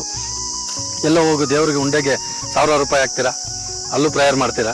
ಆ ಪ್ರೇಯರ್ ಮಾಡಿ, ಬೇಡ ಅಂತಿಲ್ಲ. ದೇವರು ಬೇಕು, ನಮ್ಮ ಧರ್ಮನೂ ಬೇಕು, ದೇವರು ಬೇಕು, ದೇವ್ರದ್ದು ಒಂದು ನಮ್ಮ ದೈವತ ಶಕ್ತಿ ಬೇಕು. ಅದ್ರ ಜೊತೆಲಿ ಒಂದು ಗಿಡ ನೆಡಿ, ಅದಕ್ಕೊಂದು ಪ್ರೇಯರ್ ಮಾಡಿ. ಈ ಅದ್ಭುತನ ನೋಡಿ, ಗಿಡ ನೆಟ್ಟು ಅದಕ್ಕೆ ಮಗು ರೀತಿ ಪೋಷಣೆ ಮಾಡಿ ಪ್ರೇಯರ್ ಮಾಡಿ. ನನ್ನ ಕಷ್ಟಗಳನ್ನ ನೀನು ಆವತಿ ತಗೋಪ್ಪ, ನನಗೆ ಒಳ್ಳೇದು ಮಾಡು ಅಂತೇಳಿ ಆ ಗಿಡಕ್ಕೂ ಪ್ರೇಯರ್ ಮಾಡಿ. ಅದಕ್ಕೂ ಆ ಶಕ್ತಿ ಇದೆ, ದೈವತ್ವ ಇದೆ, ಆ ದೈವತ್ವ ಗುಣ ಇದೆ ಮರಕ್ಕೆ. ಇದನ್ನು ಅರಿವಿಗೆ ನೀವು ತಗೋಬೇಕಷ್ಟೆ. ಅದ್ಭುತವಾಗಿ ಅದು ನಿಮಗೆ ಸ್ಪಂದಿಸುತ್ತೆ. ಹಾಗೆ ನಿಮ್ಮ ಜೀವನದಲ್ಲೂ ಒಂದು ಮಿರಾಕಲ್ಸ್ ಅಂತಾರಲ್ವ, ಒಂದು ಸಡನ್ನಾಗಿ ಏನೋ ಒಂದು ಮಿರಾಕಲ್ ಆಯಿತು ನನ್ನ ಜೀವನದಲ್ಲಿ ಅಂತ, ಇವೆಲ್ಲ ಇದೆ. ಒಂದಕ್ಕೊಂದು ಇಂಟರ್ಲಿಂಕ್ ಇರುತ್ತೆ. ಈ ಪಂಚಭೂತಗಳೇನಿದೆ, ಅಗ್ನಿ ತತ್ವ, ಭೂತತ್ವ, ವಾಯುತತ್ವ, ಜಲತತ್ವ, ಆಕಾಶ ತತ್ವ, ಈ ಪಂಚಭೂತಗಳನ್ನ ಪ್ರೀತಿಸಿ. ನಮ್ಮ ನಿಜವಾದ ದೇವರುಗಳಿವ್ರೆ. ಪಂಚಭೂತಗಳ ಜೊತೆ ನಾವು ಸಂವಹನ ಮಾಡಬೇಕು. ಅವುಗಳ ಜೊತೆ ಚೆನ್ನಾಗಿದ್ದಾಗ ನಮ್ಮ ಜೀವನದಲ್ಲೂ ಕಷ್ಟ ಕಾರ್ಪಣ್ಯಗಳು ಬಂದಾಗ ನಾವು ಅದನ್ನು ಮೆಟ್ಟು ನಿಲ್ಬೋದು. ನಾನು ಎಲ್ರಿಗೂ ಕೇಳ್ಕೊಳ್ಳೋದಿಷ್ಟೇ, ಒಂದಾದರೂ ಮನೆ ಮುಂದೆ ಬೆಂಗಳೂರಲ್ಲಿ ಜಾಗ ಇದೆ, ಒಂದಡಿ ಮಹಾಗಣಿ ಅಂತ ಒಂದು ಮರ ಬರುತ್ತೆ, ಅಥವಾ ಒಳ್ಳೆ ಬೇವು, ಅದನ್ನು ನೀವು ಒಂದಡಿಲಿ ನೆಟ್ಟರು ಒಂದು ಮನೆಗೆ ಬೇಕಾದಷ್ಟಂತ ಮರ ಆಗುತ್ತೆ. ಹೊಂಗೆ ಮರ ಹಾಕ್ಬೋದು. ಹೊಂಗೆ ಮರ ಅರಳುತ್ತೆ ಅಂದರೆ ನೀವು ಉದ್ದಕ್ಕೆ ಬೆಳೆಯೋದು ಮರಗಳಿದ್ದಾವೆ. ಯಾವುದು ನಿಮಗೆ ಮಳೆಗಾಳಿಗೂ ಏನೂ ತೊಂದರೆ ಆಗೋದಿಲ್ಲ, ಈಗೆಲ್ಲ ಲೈನ್ಗಳಿಗೂ ಏನೂ ತೊಂದರೆ ಆಗೋದಿಲ್ಲ. ಇದೆ, ಸಾಕಷ್ಟಿದೆ. ಮಾಡೋ ಮನಸ್ಸಿಲ್ಲ ಅಷ್ಟೇ, ನಿಮಗೆ ಮಾಡೋ ಮನಸ್ಸಿಲ್ಲ. ಮನಸ್ಸಿದ್ದು ಮಾಡಿ, ಖಂಡಿತವಾಗೂ ಅದ್ಭುತವಾಗಿ ಆಗುತ್ತೆ. ನಮ್ಮ ಬೆಂಗಳೂರನ್ನು ಮತ್ತೊಮ್ಮೆ ಗಾರ್ಡನ್ ಸಿಟಿಯಾಗಿ ನಾವೆಲ್ಲರೂ ಸೇರಿದ್ರೆ ರೂಪಿಸ್ಬೋದು. ಅದು ಮತ್ತೆ ಅದೇ ಆಮ್ಲಜನಕ, ಅದೇ ತಂಪಿನ ವಾತಾವರಣ ನಾವು ತಗೋಬರ್ಬೋದು. ಇದಕ್ಕೆ ಸರ್ಕಾರಗಳು ಒಂದೇ ಹೊಣೆ ಅಲ್ಲ, ನಮ್ಮ ಕರ್ತವ್ಯನೇ ಇದೆ. ನಾವೆಷ್ಟು ಮನೆ ಹತ್ರ ಗಿಡ ನೆಟ್ಟಿದ್ದೀವಿ, ಅದು ತುಂಬ ಪಾಯಿಂಟ್ ಮಾಡೋವಂಥ ವಿಷಯಗಳಾಗುತ್ತೆ. ನೀವು ನೆಡಿ, ಇಡೀ ಬೆಂಗಳೂರು ಗಾರ್ಡನ್ ಸಿಟಿ ಮತ್ತೆ ಮಾಡೋಣ, ತಂಪು ತಗೋಬರೋಣ, ವಾತಾವರಣ ಬಂದವ್ರು ಖುಷಿ ಆಗಬೇಕು. ನಿಮಗೂ ಒಳ್ಳೇದಾಗುತ್ತೆ, ನಿಮ್ಮ ಮಕ್ಕಳಿಗೂ ಒಳ್ಳೇದಾಗುತ್ತೆ, ನಮ್ಮ ದೇಶಕ್ಕೆ ಒಳ್ಳೇದಾಗುತ್ತೆ, ಮತ್ತು ನಮ್ಮ ಪರಿಸರಕ್ಕೆ ಒಳ್ಳೇದಾಗುತ್ತೆ. ನೋಡಿ, ಈ ಅರ್ಲಿ ಮರದ ಕಾನ್ಸೆಪ್ಟ್ ಇದೆಯಲ್ಲ, ಇದು ಪ್ರಾಚೀನ ಸನಾತನ ಧರ್ಮದಲ್ಲಿ ಇದಕ್ಕೆ ಒಂದು ಅರ್ಲಿ ಕಟ್ಟೆ, ದೈವತ್ವ. ಅಲ್ಲಿ ನೋಡಿ, ನೀವು ನೋಡ್ಬೋದಲ್ಲಿ ನಾಗರ ಕಟ್ಟೆ ಇರುತ್ತೆ, ಅದು ನಿಮಗೆ ಈ ರೀತಿ ಇರುತ್ತೆ. ಯಾಕೆ ಅದು ನಾಗರ ಕಟ್ಟೆ, ನಾಗರಾವ್ ಈ ರೀತಿ ಇದೆ? ನಮ್ಮ ಹಾಸ್ಪಿಟಲ್ ಸಿಂಬಲ್ ನೋಡಿ, ಅದು ಈ ರೀತಿ ಇರುತ್ತೆ, ಸುತ್ತು ಥರ. ಅದು ಸರ್ಪ, ಕುಂಡಲಿನಿ ಅಂತಾರೆ. ಕುಂಡಲಿನಿ ಅಂತ, ಸಪ್ತ ಚಕ್ರಗಳು ಅಂತ. ಕುಂಡಲಿನಿ ಅಂದರೆ ಮೂಲಾಧಾರದಿಂದ ಸಹಸ್ರಾರ್ಧವರೆಗೂ 7 ಚಕ್ರ ಇರುತ್ತೆ. ನಮ್ಮ ಕಾಮನ್ ಬಿಲ್ ಏನು ಕಲರ್ ಇದೆ? 7 ಕಲರು. ಸಪ್ತ ಸಾಗರ, ಸಪ್ತ ಋಷಿಗಳು, ಸಪ್ತ ಕನ್ಯೆಯರು, ಸಪ್ತ ನದಿಗಳು, ಸಪ್ತ ಸ್ವರಗಳು, ಸಪ್ತ ಚಕ್ರಗಳು ಅಂತೇಳಿ, ಸಪ್ತ ಬಣ್ಣಗಳು ಅಂತೇಳಿ 7ನ್ನೇ ನೋಡಿ ಹಳೆಯದು ಸಿಂಬಾಲಿಕ್ ಆಗಿ ಮಾಡಿದ್ದಾರೆ. ಯಾಕೆ 7ನ್ನೇ ಬಳಸಿದ್ದಾರೆ? ಅಲ್ಲಿ ಒಂದು ಸೈನ್ಸ್ ಇರುತ್ತೆ. ಆ ಕುಂಡಲಿನಿ ಆ್ಯಕ್ಟಿವ್ ಆಗುತ್ತೆ. ಆ ಒಂದು ನಮ್ಮ ಅಶ್ವತ್ಥ ಕಟ್ಟೆ ಅಂತ ಏನಿದೆ, ಇನ್ಯಾಂಗ್ ಅಂತಾರೆ. ನೆಗೆಟಿವ್ ಜಾಸ್ತಿ ಆದರೂ ಬಾಡಿ ಜಾಸ್ತಿ ಆದಾಗ ನಮ್ಮ ಜೀವನ ಕರೆಕ್ಟ್ ದಾರಿಲಿ ಸರಿಯಾಗಿ ಹೋಗೋದಿಲ್ಲ. ಇನ್ಯಾಂಗ್ ಅಂತಾರೆ, ಆ ಶಿವಶಕ್ತಿ ಅನ್ನೋದು ಎಡಮೆದ್ಲು ಬಲಮೆದ್ಲು, ಕಾನ್ಷಿಯಸ್ ಮೈಂಡು, ಸಬ್ಕಾನ್ಷಿಯಸ್ ಮೈಂಡ್. ಈ ನಮ್ಮ 2 ಮೆದ್ಲು ಮತ್ತು ಶಿವಶಕ್ತಿ ಬ್ಯಾಲೆನ್ಸ್ ಆದಾಗ ಹಾರ್ಮೋನ್ಸ್ ಇಂಬ್ಯಾಲೆನ್ಸ್ ಆಗಿರೋದು ಬ್ಯಾಲೆನ್ಸ್ ಆಗುತ್ತೆ. ಅದಕ್ಕೋಸ್ಕರ ಹಳೆಯ ಕಾಲದಲ್ಲಿ ಪುರೋಹಿತರು ಈ ಧನುರ್ಮಾಸದಲ್ಲಿ ಕಟ್ಟೆ ಸುತ್ತಿ ಅಂತ ಹೇಳಿದ್ರು. ಅದನ್ನು ನಾವು ಅಲ್ಲಿ ದೈವತ್ವ ಅಂತ ಒಂದು ಇಟ್ಟರು ಪಾಯಿಂಟು. ನಮಗೆ ದೇವರು ಅಂದರೆ ಭಕ್ತಿ. ಆ ಭಕ್ತಿ ಇದರಿಂದ ನಾವು ಅಲ್ಲಿ ಪುರೋಹಿತರು ಹೇಳಿದ್ದಾರೆ ಅಂತೇಳಿ ಹೋಗಿ ಅಶ್ವತ್ಥ ಕಟ್ಟೆ ಸುತ್ತೋ ಕೆಲಸ ಮಾಡ್ತೀವಿ. ಆಗ ನಮ್ಮ ಹಾರ್ಮೋನ್ಸ್ ಎಲ್ಲ ಇಂಬ್ಯಾಲೆನ್ಸ್ ಆಗಿರೋದು ಬ್ಯಾಲೆನ್ಸ್ ಆಗುತ್ತೆ. ಪ್ರತಿಯೊಂದು ನಮ್ಮ ಆಚರಣೆಗಳಲ್ಲೂ ಒಂದು ಸೈನ್ಸ್ ಇದೆ, ವಿಜ್ಞಾನ ಅಡಗಿಟ್ಟಿದ್ದಾರೆ. ನಾವು ಮೂಢನಂಬಿಕೆ ಅನ್ನೋದೊಂದನ್ನೇ ಕಾನ್ಸೆಪ್ಟ್ ಇಟ್ಕೊಂಡು ನೋಡೋದಲ್ಲ, ಅದು ಒಳಗಡೆ ಹೋಗಿ ಏನು ಮಾಡಿದ್ದಾರೆ, ಅದು ಯಾವ ರೀತಿ ಕಾನ್ಸೆಪ್ಟ್ ಇದೆ, ಅದನ್ನು ನಾವು ನೋಡಬೇಕಾಗುತ್ತೆ. ಯಾಕಂದರೆ ನನ್ನ ಗುರುಗಳು ನನ್ನ ಮಾರ್ಗದರ್ಶನ ಮಾಡಿ ನನ್ನಲ್ಲಿರ್ತಕ್ಕಂಥ ಅಜ್ಞಾನವನ್ನು ಹೋಗಲಾಡಿಸಿ ಈ ಜ್ಞಾನನ ಕೊಟ್ಟಿದ್ದಾರೆ. ಈ ಜ್ಞಾನ ನನ್ನಲ್ಲೇ ಉಳಿಬಾರ್ದು, ಸಾಕಷ್ಟು ಜನಗಳು ತಲುಪಬೇಕು. ಹಾಗೆ ಪ್ರತಿಯೊಂದು ಆಚರಣೆಗಳಲ್ಲೂ ಒಂದು ಒಳ್ಳೆ ಪಾಸಿಟಿವ್ಸನ್ನು, ಒಂದು ಸೈನ್ಸನ್ನು ಇಟ್ಟಿರ್ತಾರೆ. ವಿಜ್ಞಾನ ಹುಡ್ಕೊಂಡು ನಾವು ಮೂಢನಂಬಿಕೆ ಬೇಡ, ವಿಜ್ಞಾನ ಹುಡ್ಕೊಂಡು ಏನಿದೆ ವಿಜ್ಞಾನ, ಸೈನ್ಸ್ ಏನಿದೆ. ಈಗ ಈ ಹುಣಸೆ ಮರದ್ದು ಹೇಳಿದೆ ನಾನು, ನಮಗೆ ಕಾರ್ಬನ್ ಡೈಆಕ್ಸೈಡ್ ಜಾಸ್ತಿ ಬೀಳುತ್ತೆ, ಯಾರು ವೀಸಿಂಗು ಅಸ್ತಮಾ ಇರುತ್ತೆ, ಮಲಗಿದಾಗ ಅವ್ರಿಗೆ ಉಸಿರು ಕಟ್ಟಿ ಪ್ರಾಣಾಪಾಯವಾಗುವ ಸಂಭಾವನೆ ಹೆಚ್ಚಿರುತ್ತೆ. ಕೆಲವ್ರಿಗೆ ಅಲ್ಲಿ ಹೋದಾಗ ನನಗೆ ಅದು ತುಳಿದು ಬಿಡ್ತು ಅಂತಾರೆ. ಆಕ್ಸಿಜನ್ ಸಪ್ಲೈ ಇಲ್ಲ ಅಂದರೆ ಬಾಡಿ ಆ್ಯಕ್ಟಿವ್ ಆಗಲ್ಲ. ಆ ರೀತಿ ಒಂದು ಸೈನ್ಸನ್ನು ಇಟ್ಟಿದ್ದಾರೆ ಅಲ್ಲಿ. ದೇವಸ್ಥಾನಗಳು ಅವು ಅಷ್ಟೇ, 7 ಬಾಗಿಲು ಊರ್ಧ್ವಮುಖವಾಗೇ ಕಟ್ಟಿರ್ತಾರೆ. 7 ಸಪ್ತ. ಆ ಸಪ್ತ ಏನು ಹೇಳಿದೆ 7 ಅನ್ನೋದಿದೆಯಲ್ಲ, ನಮ್ಮ ಆಧ್ಯಾತ್ಮಿಕದಲ್ಲಿ ಅದಕ್ಕೂ ಒಂದು ಅದ್ಭುತವಾದ ಒಂದು ಇದಿದೆ. ಅದು ಏನಂತಾರೆ ಅದಕ್ಕೆ, ಒಂದು ಬೆಲೆ ಇದೆ. ಆ ಒಂದು ಸಪ್ತ ಸಾಗರ, ಸಪ್ತ ಕನ್ಯರು, ಸಪ್ತ ಋಷಿಗಳು, ಸಪ್ತ ಬನ್ನಗಳು, ಸಪ್ತ ಸಾಗರಗಳು ಎಲ್ಲದರಿಂದೇನೂ ಒಂದು ಸೈನ್ಸ್ ಇಟ್ಟು 7 ಅನ್ನೋದ್ರಿಂದ ಒಂದು ಸೈನ್ಸ್ ಇದೆ, ವಿಜ್ಞಾನ. ಅದನ್ನು ಹುಡುಕ್ಬೇಕು. ಯಾಕೆ 7 ಗೋಪುರಗಳೇ ಕಟ್ತಾರೆ? ಊರ್ದು ಮುಖವಾಗೇ ಕಟ್ತಾರೆ. 7 ಹಂತಗಳು, ತಿರುಪತಿ ಬಾಕಲು ನೋಡ್ಬೋದು, 7 ಬಾಕಲಿದೆ. ಯಾಕೆ 7 ಕಟ್ಟಿದ್ದಾರೆ? ಆ ಸೈನ್ಸನ್ನು ನಾವು ನೋಡಬೇಕಾಗುತ್ತೆ. ಆ ರೀತಿ ನಮಗೆ ಪ್ರತಿಯೊಂದರಲ್ಲೂ ನಮ್ಮ ಹಳೆಯ ಪದ್ಧತಿಗಳು ಏನು ಹಿರಿಯರು ಪೂರ್ವಿಕರು ಮಾಡಿದ್ದಾರೆ ಅದರಿಂದ ಒಂದು ಸೈನ್ಸ್ ಇರುತ್ತೆ. ಈಗ ನಾವು ಅದನ್ನೆಲ್ಲ ಬಿಟ್ಟು ನಾವು ಈ ಆಧುನಿಕತೆ ಪ್ರಪಂಚಕ್ಕೆ ಬಂದು ನಾವೆಲ್ಲವನ್ನು ಬಿಟ್ಟು ಇದ್ರಿಗೆ ಮಾರು ಹೋಗ್ತಾ ಇದ್ದೀವಿ. ನಾವು ಮಾರು ಹೋಗಿ ನಮ್ಮ ತನವನ್ನು, ನಮ್ಮ ಪೂರ್ವಿಕರು ನಮಗೇನು ಆಗಲೇ ಹೇಳಿದ್ದೆ ನಾನು, ಅಡುಗೆ ಮಾಡಬೇಕಾದ್ರೆ ಈ ಕೊಮ್ಮೆ ಸೊಪ್ಪು ಇರ್ಬೋದು, ಮುಂಗುರುವಳ್ಳಿ ಇರ್ಬೋದು, ಸಹದೇವಿ ಇರ್ಬೋದು, ಎಲ್ಲ ರೀತಿಯ ಸೊಪ್ಪುಗಳನ್ನು ನಮಗೆ ಅಡುಗೆಯಲ್ಲಿ ಬಳಸ್ತಾ ಇದ್ರು. ಆ ಬಳಸಿದಾಗ ಏನಾಗಿತ್ತು, ನಮಗೆ ಸದೃಢ ಆರೋಗ್ಯ ಇತ್ತು. ಕಿಡ್ನಿ ಸಮಸ್ಯೆಗಳು ಬರ್ತಾ ಇರಲಿಲ್ಲ, ಪಿತ್ತಕೋಶ ಕಲ್ಲುಗಳು ಬರ್ತಾ ಇರಲಿಲ್ಲ, ಕಿಡ್ನಿ ಸ್ಟೋನ್ ಬರ್ತಾ ಇರಲಿಲ್ಲ. ಇವತ್ತು ನಾವು ಅದನ್ನೆಲ್ಲ ಬಿಟ್ಟು ಬೇರೆ ಈಗ ಅಂದರೆ ಆಧುನಿಕ ಪ್ರಪಂಚಕ್ಕೆ ಬಂದು ಪಾಕೆಟ್ ಫುಡ್ಗಳನ್ನ ಇದು ಯಥೇಚ್ಛವಾಗಿ ಬಳಸೋದು, ಸ್ಟೈಲ್ ಫುಡ್ಗಳನ್ನ ಬಳಸೋದು, ಅದನ್ನು ಬಳಸೋದ ಪ್ರಾರಂಭ ಆದಮೇಲೆ ಒಂದು ಸಣ್ಣ ಉದಾಹರಣೆ ಕೊಡ್ಬೋದು ನಿಮಗೆ. ನೀವು 40 ವರ್ಷ ಮುಂಚೆ ಹೋದರೆ ಯಾವುದು ಫಿಲ್ಟರ್ ವಾಟರ್ ಇರಲಿಲ್ಲ. ನಾವೆಲ್ಲ ಕುಂಟೆಯಲ್ಲಿ ನಾವು ನಮ್ಗೆ ಗೊತ್ತಿದ್ದ ಚಿಕ್ಕ ವಯಸ್ಸಲ್ಲಿ ನಾವು ಅಲ್ಲೇ ಕುಡಿತಾ ಇದ್ವಿ. ಮೇಲೇನೇನು ಇರ್ತಾಯಿತ್ತು ನೀರು, ನಾವು ಬೋರ್ವೆಲ್ ವಾಟ್ರೇ ಕುಡಿತಾ ಇದ್ವಿ. ಯಾರಿಗೂ ಕಿಡ್ನಿ ಸ್ಟೋನ್ ಇರಲಿಲ್ಲ, ಕಿಡ್ನಿ ಸಮಸ್ಯೆ ಇರಲಿಲ್ಲ. RO ವಾಟ್ರ್ ಬಂತು. ನಿಮಗೆ ಈ ಬಿಸ್ಲರಿ ವಾಟ್ರನ್ನ ಹಾಕ್ಬಿಟ್ಟು ಮೀನು ಬಿಡಿ, ಅದರಲ್ಲಿ ನೀವು ಮಿನರಲ್ಸ್ ಇರೋದಲ್ಲ, ಮೀನು ಸತ್ತೋಗುತ್ತೆ ಒಂದು 3 ಅವರ್ಗೆ. ಹಾಗೆ ಆಗ ನಮಗೆ ಮಡಿಕೆಯಲ್ಲಿ ಇಟ್ಕೊಂಡು ಕುಡಿತಾ ಇದ್ವಿ, ತಂಪು ನೀರು ಸಿಗ್ತಾಯಿತ್ತು. ಆ ಒಂದು ನೀರಲ್ಲಿ ಮಿನರಲ್ಸ್ ಇರ್ತಾಯಿತ್ತು. ನಮಗೆ ಯಾವುದೇ ರೀತಿ ಸಮಸ್ಯೆಗಳು ಬರೋದು, ಕಿಡ್ನಿ ಸ್ಟೋನು ಸಮಸ್ಯೆ ಅನ್ನೋದಿಲ್ಲ. ಈ RO ವಾಟ್ರು ಯಾವ ರೀತಿ ಸ್ಟಾರ್ಟ್ ಆಗಿದೆ ಅದೇ ರೀತಿ ಈಗ ಡಯಾಲಿಸಿಸ್ ಸೆಂಟರ್ ಅನ್ಬೇಗಳ ಥರ ಬಂದಿದೆ. ನನ್ನ ಮಾತು ಸುಳ್ಳಾದರೆ ನೀವೊಂದು ಸ್ಟಡಿ ಮಾಡಿ, 40 ವರ್ಷದ ಹಿಂದೆ ಯಾವ ರೀತಿ ಇತ್ತು, ಈಗ ಎಷ್ಟು ಡಯಾಲಿಸಿಸ್ ಸೆಂಟರ್ಗಳಿದೆ, ಎಷ್ಟು ನಮಗೆ ಲ್ಯಾಬ್ರೇಟರೀಸ್ ಇದೆ, ಅದನ್ನು ಚೆಕ್ ಮಾಡಿ. ಹಾಗೆ ಸಕ್ಕರೆ ಅನ್ನೋದು ಇರಲಿಲ್ಲ. 40 ವರ್ಷದಿಂದ ಬೆಲ್ಲ ಯೂಸ್ ಮಾಡೋರು ರೇರು. ಯುಗಾದಿಗೆ, ದೀಪಾವಳಿಗೆ ಹೋಳಿಗೆ ಮಾಡ್ತಾಯಿದ್ರು. ಈಗ ದುಡ್ಡಿದೆ, ಪ್ಯಾಷನ್ನು, ಸಕ್ಕರೆನ ಅತಿ ಹೆಚ್ಚು ಬಳಕೆ. ಸಕ್ಕರೆ ಅನ್ನೋದು ಬಿಳಿ ವಿಷ. ನಾವು ಇದನ್ನೆಲ್ಲ ಮಾಡಿ ಆರೋಗ್ಯನೂ ಹಾಳು ಮಾಡ್ಕೊತಾ ಇದ್ದೀವಿ. ಇವತ್ತು ಆರೋಗ್ಯ ತುಂಬ ಇಂಪಾರ್ಟೆಂಟು ಮನೇಲಿ. ಇದ್ರ ಬಗ್ಗೆ ಯಾರೂ ಕಾಳಜಿ ವಹಿಸ್ತಾ ಇಲ್ಲ. ಮಕ್ಕಳಿಗೆ ಸರ್ಕಾರದ್ದು ಸಹ ಮಕ್ಕಳಿಗೆ ಶಾಲಾ ದಿನಗಳಲ್ಲೇ ಇದ್ರ ಬಗ್ಗೆ ಮಾಹಿತಿ ಕೊಡಬೇಕು, ಒಳ್ಳೆ ಜ್ಞಾನ ಕೊಡಬೇಕು. ಜಂಕ್ ಫುಡ್ಸು, ಈ ನಮ್ಮ ದೇಶೀಯ ತಿಂಡಿಗಳು, ನಮ್ಮ ಹಳೆ ಕಾಲದ ಪೂರ್ವಿಕರು ಏನು ಅಜ್ಜಿ ತಾತ ಹತ್ರ ಮೊಮ್ಮಕ್ಕಳು ಬೆಳೆದ್ರೆ ಅವ್ರಿಗೆ ಜೀವನ ಸ್ಟ್ರೆಂತೆ ಗೊತ್ತಾಗ್ಬಿಡುತ್ತೆ. ನಾವು ಯಾರೂ ಬೆಳೆಸೋದೇ ಇಲ್ಲ. ಅಜ್ಜಿ ತಾತ ಹತ್ರ ಮಕ್ಕಳನ್ನ ಬೆಳೆಸಬೇಕು. ಅವರೆಲ್ಲ ಅವರ ಜೀವನ ಶೈಲಿಗಳ, ಕಷ್ಟ ದುಃಖಗಳನ್ನ, ಜೀವನದ ಪಟ್ಟುಗಳನ್ನ ಹೇಳ್ಕೊಡ್ತಾರೆ ಮೊಮ್ಮಕ್ಕಳಿಗೆ. ಅವರು ಸ್ಟ್ರೆಂತಾಗಿ ಬೆಳೀತಾರೆ. ಆಮೇಲೆ ಅವ್ರ ಜ್ಞಾನ ಇರುತ್ತೆ, ಯಾವುದಕ್ಕೂ ಡಿಪ್ರೆಷನ್ಗೆ ಹೋಗಲ್ಲ, ಸ್ಟ್ರೆಸ್ ತೊಗೊಳ್ಳೋದಿಲ್ಲ. ಅವರು ಫೇಸ್ ಮಾಡ್ತಾರೆ. ನಮ್ಮ ಅಜ್ಜಿ ತಾತ ಹೇಳಿದ್ದಾರೆ, ನಾನು ಫೇಸ್ ಮಾಡ್ತೀನಿ, ಅವರೇ ಇಷ್ಟೆಲ್ಲ ಸಮಸ್ಯೆ ಮಾಡಿದ್ದಾರೆ ಅಂತ ಜ್ಞಾನ ಇರುತ್ತೆ. ಆ ಜ್ಞಾನ ಕೊಡ್ತಾಯಿದ್ರು. ಇವಾಗ ಮೊಮ್ಮಕ್ಕಳನ್ನ ಅಜ್ಜಿ ತಾತ ಹತ್ರ ಬಿಡೋದೇ ಇಲ್ಲ. ಎಲ್ಲೇ ಮದುವೆ ಆದ ತಕ್ಷಣ ಬೇರೆ ಹೋಗ್ತಾರೆ. ಮಕ್ಕಳಿಗೆ ಎಲ್ಲಿಂದ ಬರೋದು ಜ್ಞಾನ, ಸಂಸ್ಕಾರ ಎಲ್ಲಿಂದ ಬರೋದು? ನಾವು ಎಷ್ಟು ಜನ ನಾವು ಸಂಸ್ಕಾರ ಕೊಡ್ತಾ ಇದ್ದೀವಿ ಮಕ್ಕಳಿಗೆ? ಮಕ್ಕಳನ್ನ ಅಜ್ಜಿ ತಾತ ಜೊತೆ, ಹಾಗೆ ಕೂಡು ಕುಟುಂಬದ ಜೊತೆ ಬೆಳೆಸಿದಾಗ ಅವ್ರಿಗೆ ಸ್ಟ್ರೆಂತ್ ಬರುತ್ತೆ. ಈಗ ನಾವು ಕೇಳ್ತಾ ಇದ್ದೀವಿ ಮಕ್ಕಳಿಗೆ ಯಾವ ರೀತಿ ಆಗ್ತಾ ಇದೆ ಅಂತ ಕೇಳ್ತಾ ಇದ್ದೀವಿ. ಹಾಸ್ಟೆಲಲ್ಲಿ ಇದ್ದಾರೆ, ಡಿಪ್ರೆಷನ್ನು, ಸೂಸೈಡ್ ಮಾಡ್ಕೊಂಡ್ರು, ಅಲ್ಲಿ ಬಿದ್ದರು, ಇಲ್ಲಿ ಬಿದ್ದರು ಅಂತೇಳಿ ಕೇಳೋಕ್ಕೆ ಒಂಥರ ಅಸಹ್ಯಕರವಾಗಿದೆ. ಇದಕ್ಕೆ ಕಾರಣ ಯಾರಂದರೆ ನಾವೇ ಪೇರೆಂಟ್ಸು. ನಾವು ಜೀವನ ಬದಲಾಗೋದಲ್ಲ, ಪ್ರತಿಯೊಂದರಲ್ಲೂ ಬದಲಾಗಬೇಕು. ನಾವು ಹಳೆಯ ಪದ್ಧತಿಗಳು, ನಾವು ಅದರಲ್ಲಿ ಏನಿತ್ತು ಸೊಗಡು, ಅದರಲ್ಲಿ ಏನು ಸ್ಟ್ರೆಂತ್ ಇದೆ, ನಾವು ವಿಜ್ಞಾನ ಅಂತ ತಿಳ್ಕೊಂಡು ಬಳಸ್ಕೊಂಡೇ ಆದಲ್ಲಿ ನಮ್ಮ ಜೀವನ ತುಂಬ ಸುಖಮಯವಾಗಿರುತ್ತೆ, ಸಂತೋಷವಾಗಿರುತ್ತೆ. ನಾವೊಬ್ಬರಿಗೆ ಮಾದರಿಯಾಗಿ ಬದುಕಬೇಕು.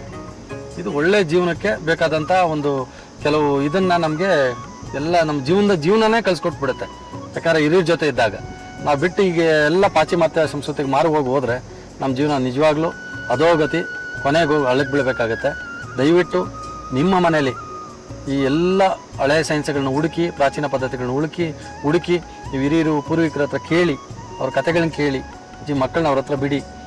ಸದೃಢ ಭಾರತ ಕಟ್ಟಬೇಕಾದ್ರೆ ನೀವು ಚೆನ್ನಾಗಿರಬೇಕು, ನಿಮ್ಮ ಮಕ್ಕಳು ಸದೃಢರಾಗಬೇಕು, ನೀವೆಲ್ಲರೂ ಆರೋಗ್ಯವಾಗಿರಬೇಕು. ಎಸ್ಪೆಷಲಿ ಗೃಹಿಣಿಯರು ಎಸ್ಪೆಷಲಿ ಗೃಹಿಣಿಯರು ಇದ್ದಾರಲ್ಲ, ನೀವು ಗೃಹಿಣಿಯರು ಮನೆಯಲ್ಲಿ ಯಾವ ಆರೋಗ್ಯ, ಏನು ಅಡುಗೆ ಮಾಡಿದ್ರೆ ನನ್ನ ಕುಟುಂಬ ಆರೋಗ್ಯವಾಗಿರುತ್ತೆ, ಯಾವ ರೀತಿ ನನ್ನ ಮನೇಲಿ ನಾನು ವಾತಾವರಣ ಇಟ್ಕೊಂಡ್ರೆ ನನ್ನ ಮನೆ ಆನಂದವಾಗಿರುತ್ತೆ, ಖುಷಿಯಾಗಿರುತ್ತೆ, ಅದನ್ನು ನೀವು ತಿಳ್ಕೊಂಡು ಆ ರೀತಿಯ ಅಡುಗೆಗಳು ಮಾಡೋದಾಗಿರ್ಬೋದು, ಆ ರೀತಿಯ ಸಂಸ್ಕಾರಗಳ ಮಕ್ಕಳು ಕಳಿಸೋದಾಗಿರ್ಬೋದು.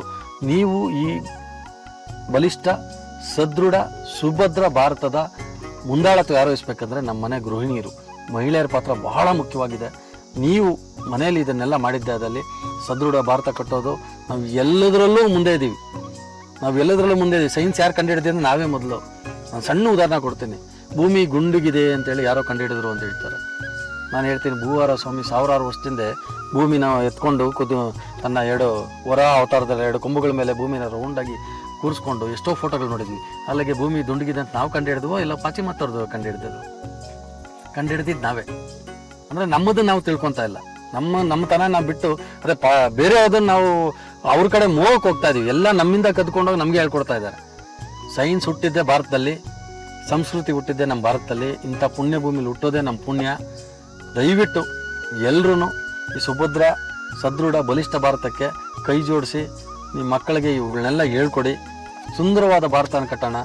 ನಮ್ಮ ಭಾರತ ತುಂಬ ಬಲಿಷ್ಠವಾಗಲಿ. ನಾವಂತೂ ಆಯಿತು, ಮುಂದಕ್ಕೆ ನಮ್ಮ ಮಕ್ಕಳಿಗೆ ಒಂದು ಒಳ್ಳೆಯ ರೀತಿಯ ವಾತಾವರಣ, ಪರಿಸರ, ಸಂಸ್ಕೃತಿ ಎಲ್ಲವನ್ನೂ ಕೊಡೋಣ ಅಂತೇಳಿ ಈ ಮೂಲಕ ಹೇಳಕ್ಕೆ ಇಷ್ಟಪಡ್ತೀನಿ. ನಾವು ಕಟಾವ್ ಆದಮೇಲೆ ತಂದು ಈ ಕೋಲ್ಡ್ ಸ್ಟೋರೇಜ್ ಇಡ್ತೀವಿ. ಇಲ್ಲಿ ರೋಸ್, ಇದು ಗುಲಾಬಿ ತೋಟ ಅದ, ನಮ್ಮದು ಗುಲಾಬಿ ತೋಟ ಇದೆ.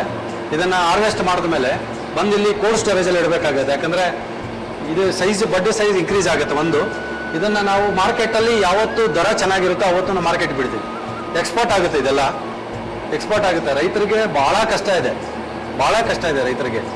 ಯಾಕಂದರೆ 1 ಎಕರೆ ಪಾಲಿಹೌಸ್ ಮಾಡಬೇಕಂದ್ರೆ ಸುಮಾರು 50ರಿಂದ 60 ಲಕ್ಷ ಬೇಕಾಗುತ್ತೆ. 50ರಿಂದ 60 ಲಕ್ಷ ನಮಗೆ ಬೇಕಾಗುತ್ತೆ ರೋಸ್ ಮಾಡಬೇಕಾದ್ರೆ, ಪಾಲಿಹೌಸ್ ಮಾಡಬೇಕಾದ್ರೆ. ಒಂದೊಂದು ಸಾರಿ ಭಾರಿ ರೇಟ್ ಕಮ್ಮಿ ಆಗಿಬಿಡುತ್ತೆ. ನಾನು ಈ ಮೂಲಕ ಕೇಳ್ಕೊಳ್ಳೋದು, ಸರ್ಕಾರಗಳಿಗೆ ಕೇಳ್ಕೊತೀನಿ, ಈ ಚೈನಾದು ಪ್ಲಾಸ್ಟಿಕ್ ಹೂವು ಬಂದಿದೆ, ಈ ರೋಜು ನಾಚಬೇಕು ಆ ರೀತಿ ಬಂದಿದೆ. ರೋಜು ನಾಚಬೇಕು ಆ ರೀತಿ ಪ್ಲಾಸ್ಟಿಕ್ ಹೂವು ಬಂದು ನಿಮ್ಗೆ ಕಂಡುಹಿಡಿಯೋಕೆ ಆಗೋದಿಲ್ಲ ಯಾವ್ದು ಒರಿಜಿನಲ್ಲು ಯಾವ್ದು ಡೂಪ್ಲಿಕೇಟ್ ಅಂತ. ಈ ಪ್ಲಾಸ್ಟಿಕ್ ಹೂವು ತಂದು ನೀವು ಫಂಕ್ಷನ್ ಮಾಡ್ತೀರಾ, ಈ ರೈತರ ಶಾಪನೂ ತಟ್ಟುತ್ತೆ ನಿಮಗೆ. ಯಾರು ಫಂಕ್ಷನ್ ಮಾಡ್ತಿರಲ್ಲ ಪ್ಲಾಸ್ಟಿಕ್ ಹೂವು ಹಾಕಿ. ದೇವಸ್ಥಾನದಲ್ಲಿ ನಾನು ನೋಡಿದ್ದೀನಿ ಮೊನ್ನೆ ಜಯನಗರದಲ್ಲಿ, ದೇವಸ್ಥಾನದಲ್ಲಿ ಪ್ಲಾಸ್ಟಿಕ್ ಹೂವು ಯೂಸ್ ಮಾಡಿದ್ರು. ರೈತರು ಬೆಳೆದು ನಮ್ಮ ಮಣ್ಣಿಂದ ಬಂದಿರೋಂಥದ್ದು ದೇವರಿಗೆ, ಈ ನಮ್ಮ ಮಣ್ಣಿಂದ ಬಂದಿರೋಂಥ ಹೂವುಗಳು, ಇದನ್ನು ನೀವು ಬಳಸಿದ್ದೆ ಆದರೆ, ಇವುಗಳು ಬಳಸಿದ್ದೆ ಆದರೆ ನೀವು, ಇದು ನಮ್ಮ ಮಣ್ಣಲ್ಲಿ ಬರೋಂಥ ಹೂವು, ನಿಜವಾದ ಹೂವು.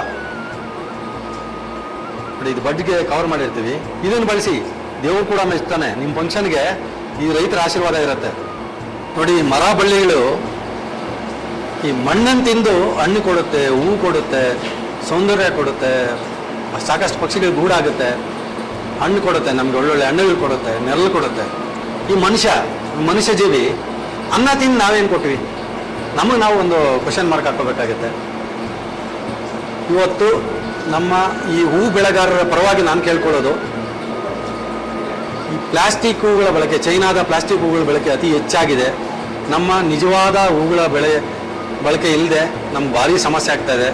ಎಲ್ಲರೂ ಪ್ಲಾಸ್ಟಿಕ್ ಹೂವು ಯೂಸ್ ಮಾಡ್ತೀರಾ, ರೈತರು ಹೊಟ್ಟೆ ಮೇಲೆ ಹೊಡಿತಾ ಇದ್ದೀರಾ. ದಯವಿಟ್ಟು ರೈತ ಬೆಳೆದಂಥ ಹೂವನ್ನು ನೀವು ಉಪಯೋಗಿಸಿ. ನಿಮ್ಮ ಶುಭ ಕಾರ್ಯಗಳಿಗೆ ಅವರ ಆಶೀರ್ವಾದ ಇರುತ್ತೆ. ದೇವಸ್ಥಾನಗಳಿಗೂ ಅಷ್ಟೇ, ಜಯನಗರದಲ್ಲಿ ಒಂದು ದೇವಸ್ಥಾನದಲ್ಲಿ ನೋಡಿದೆ ಪ್ಲಾಸ್ಟಿಕ್ ಹೂವು ಬಳಸಿದ್ರು, ತುಂಬ ನೋವಾಗುತ್ತೆ.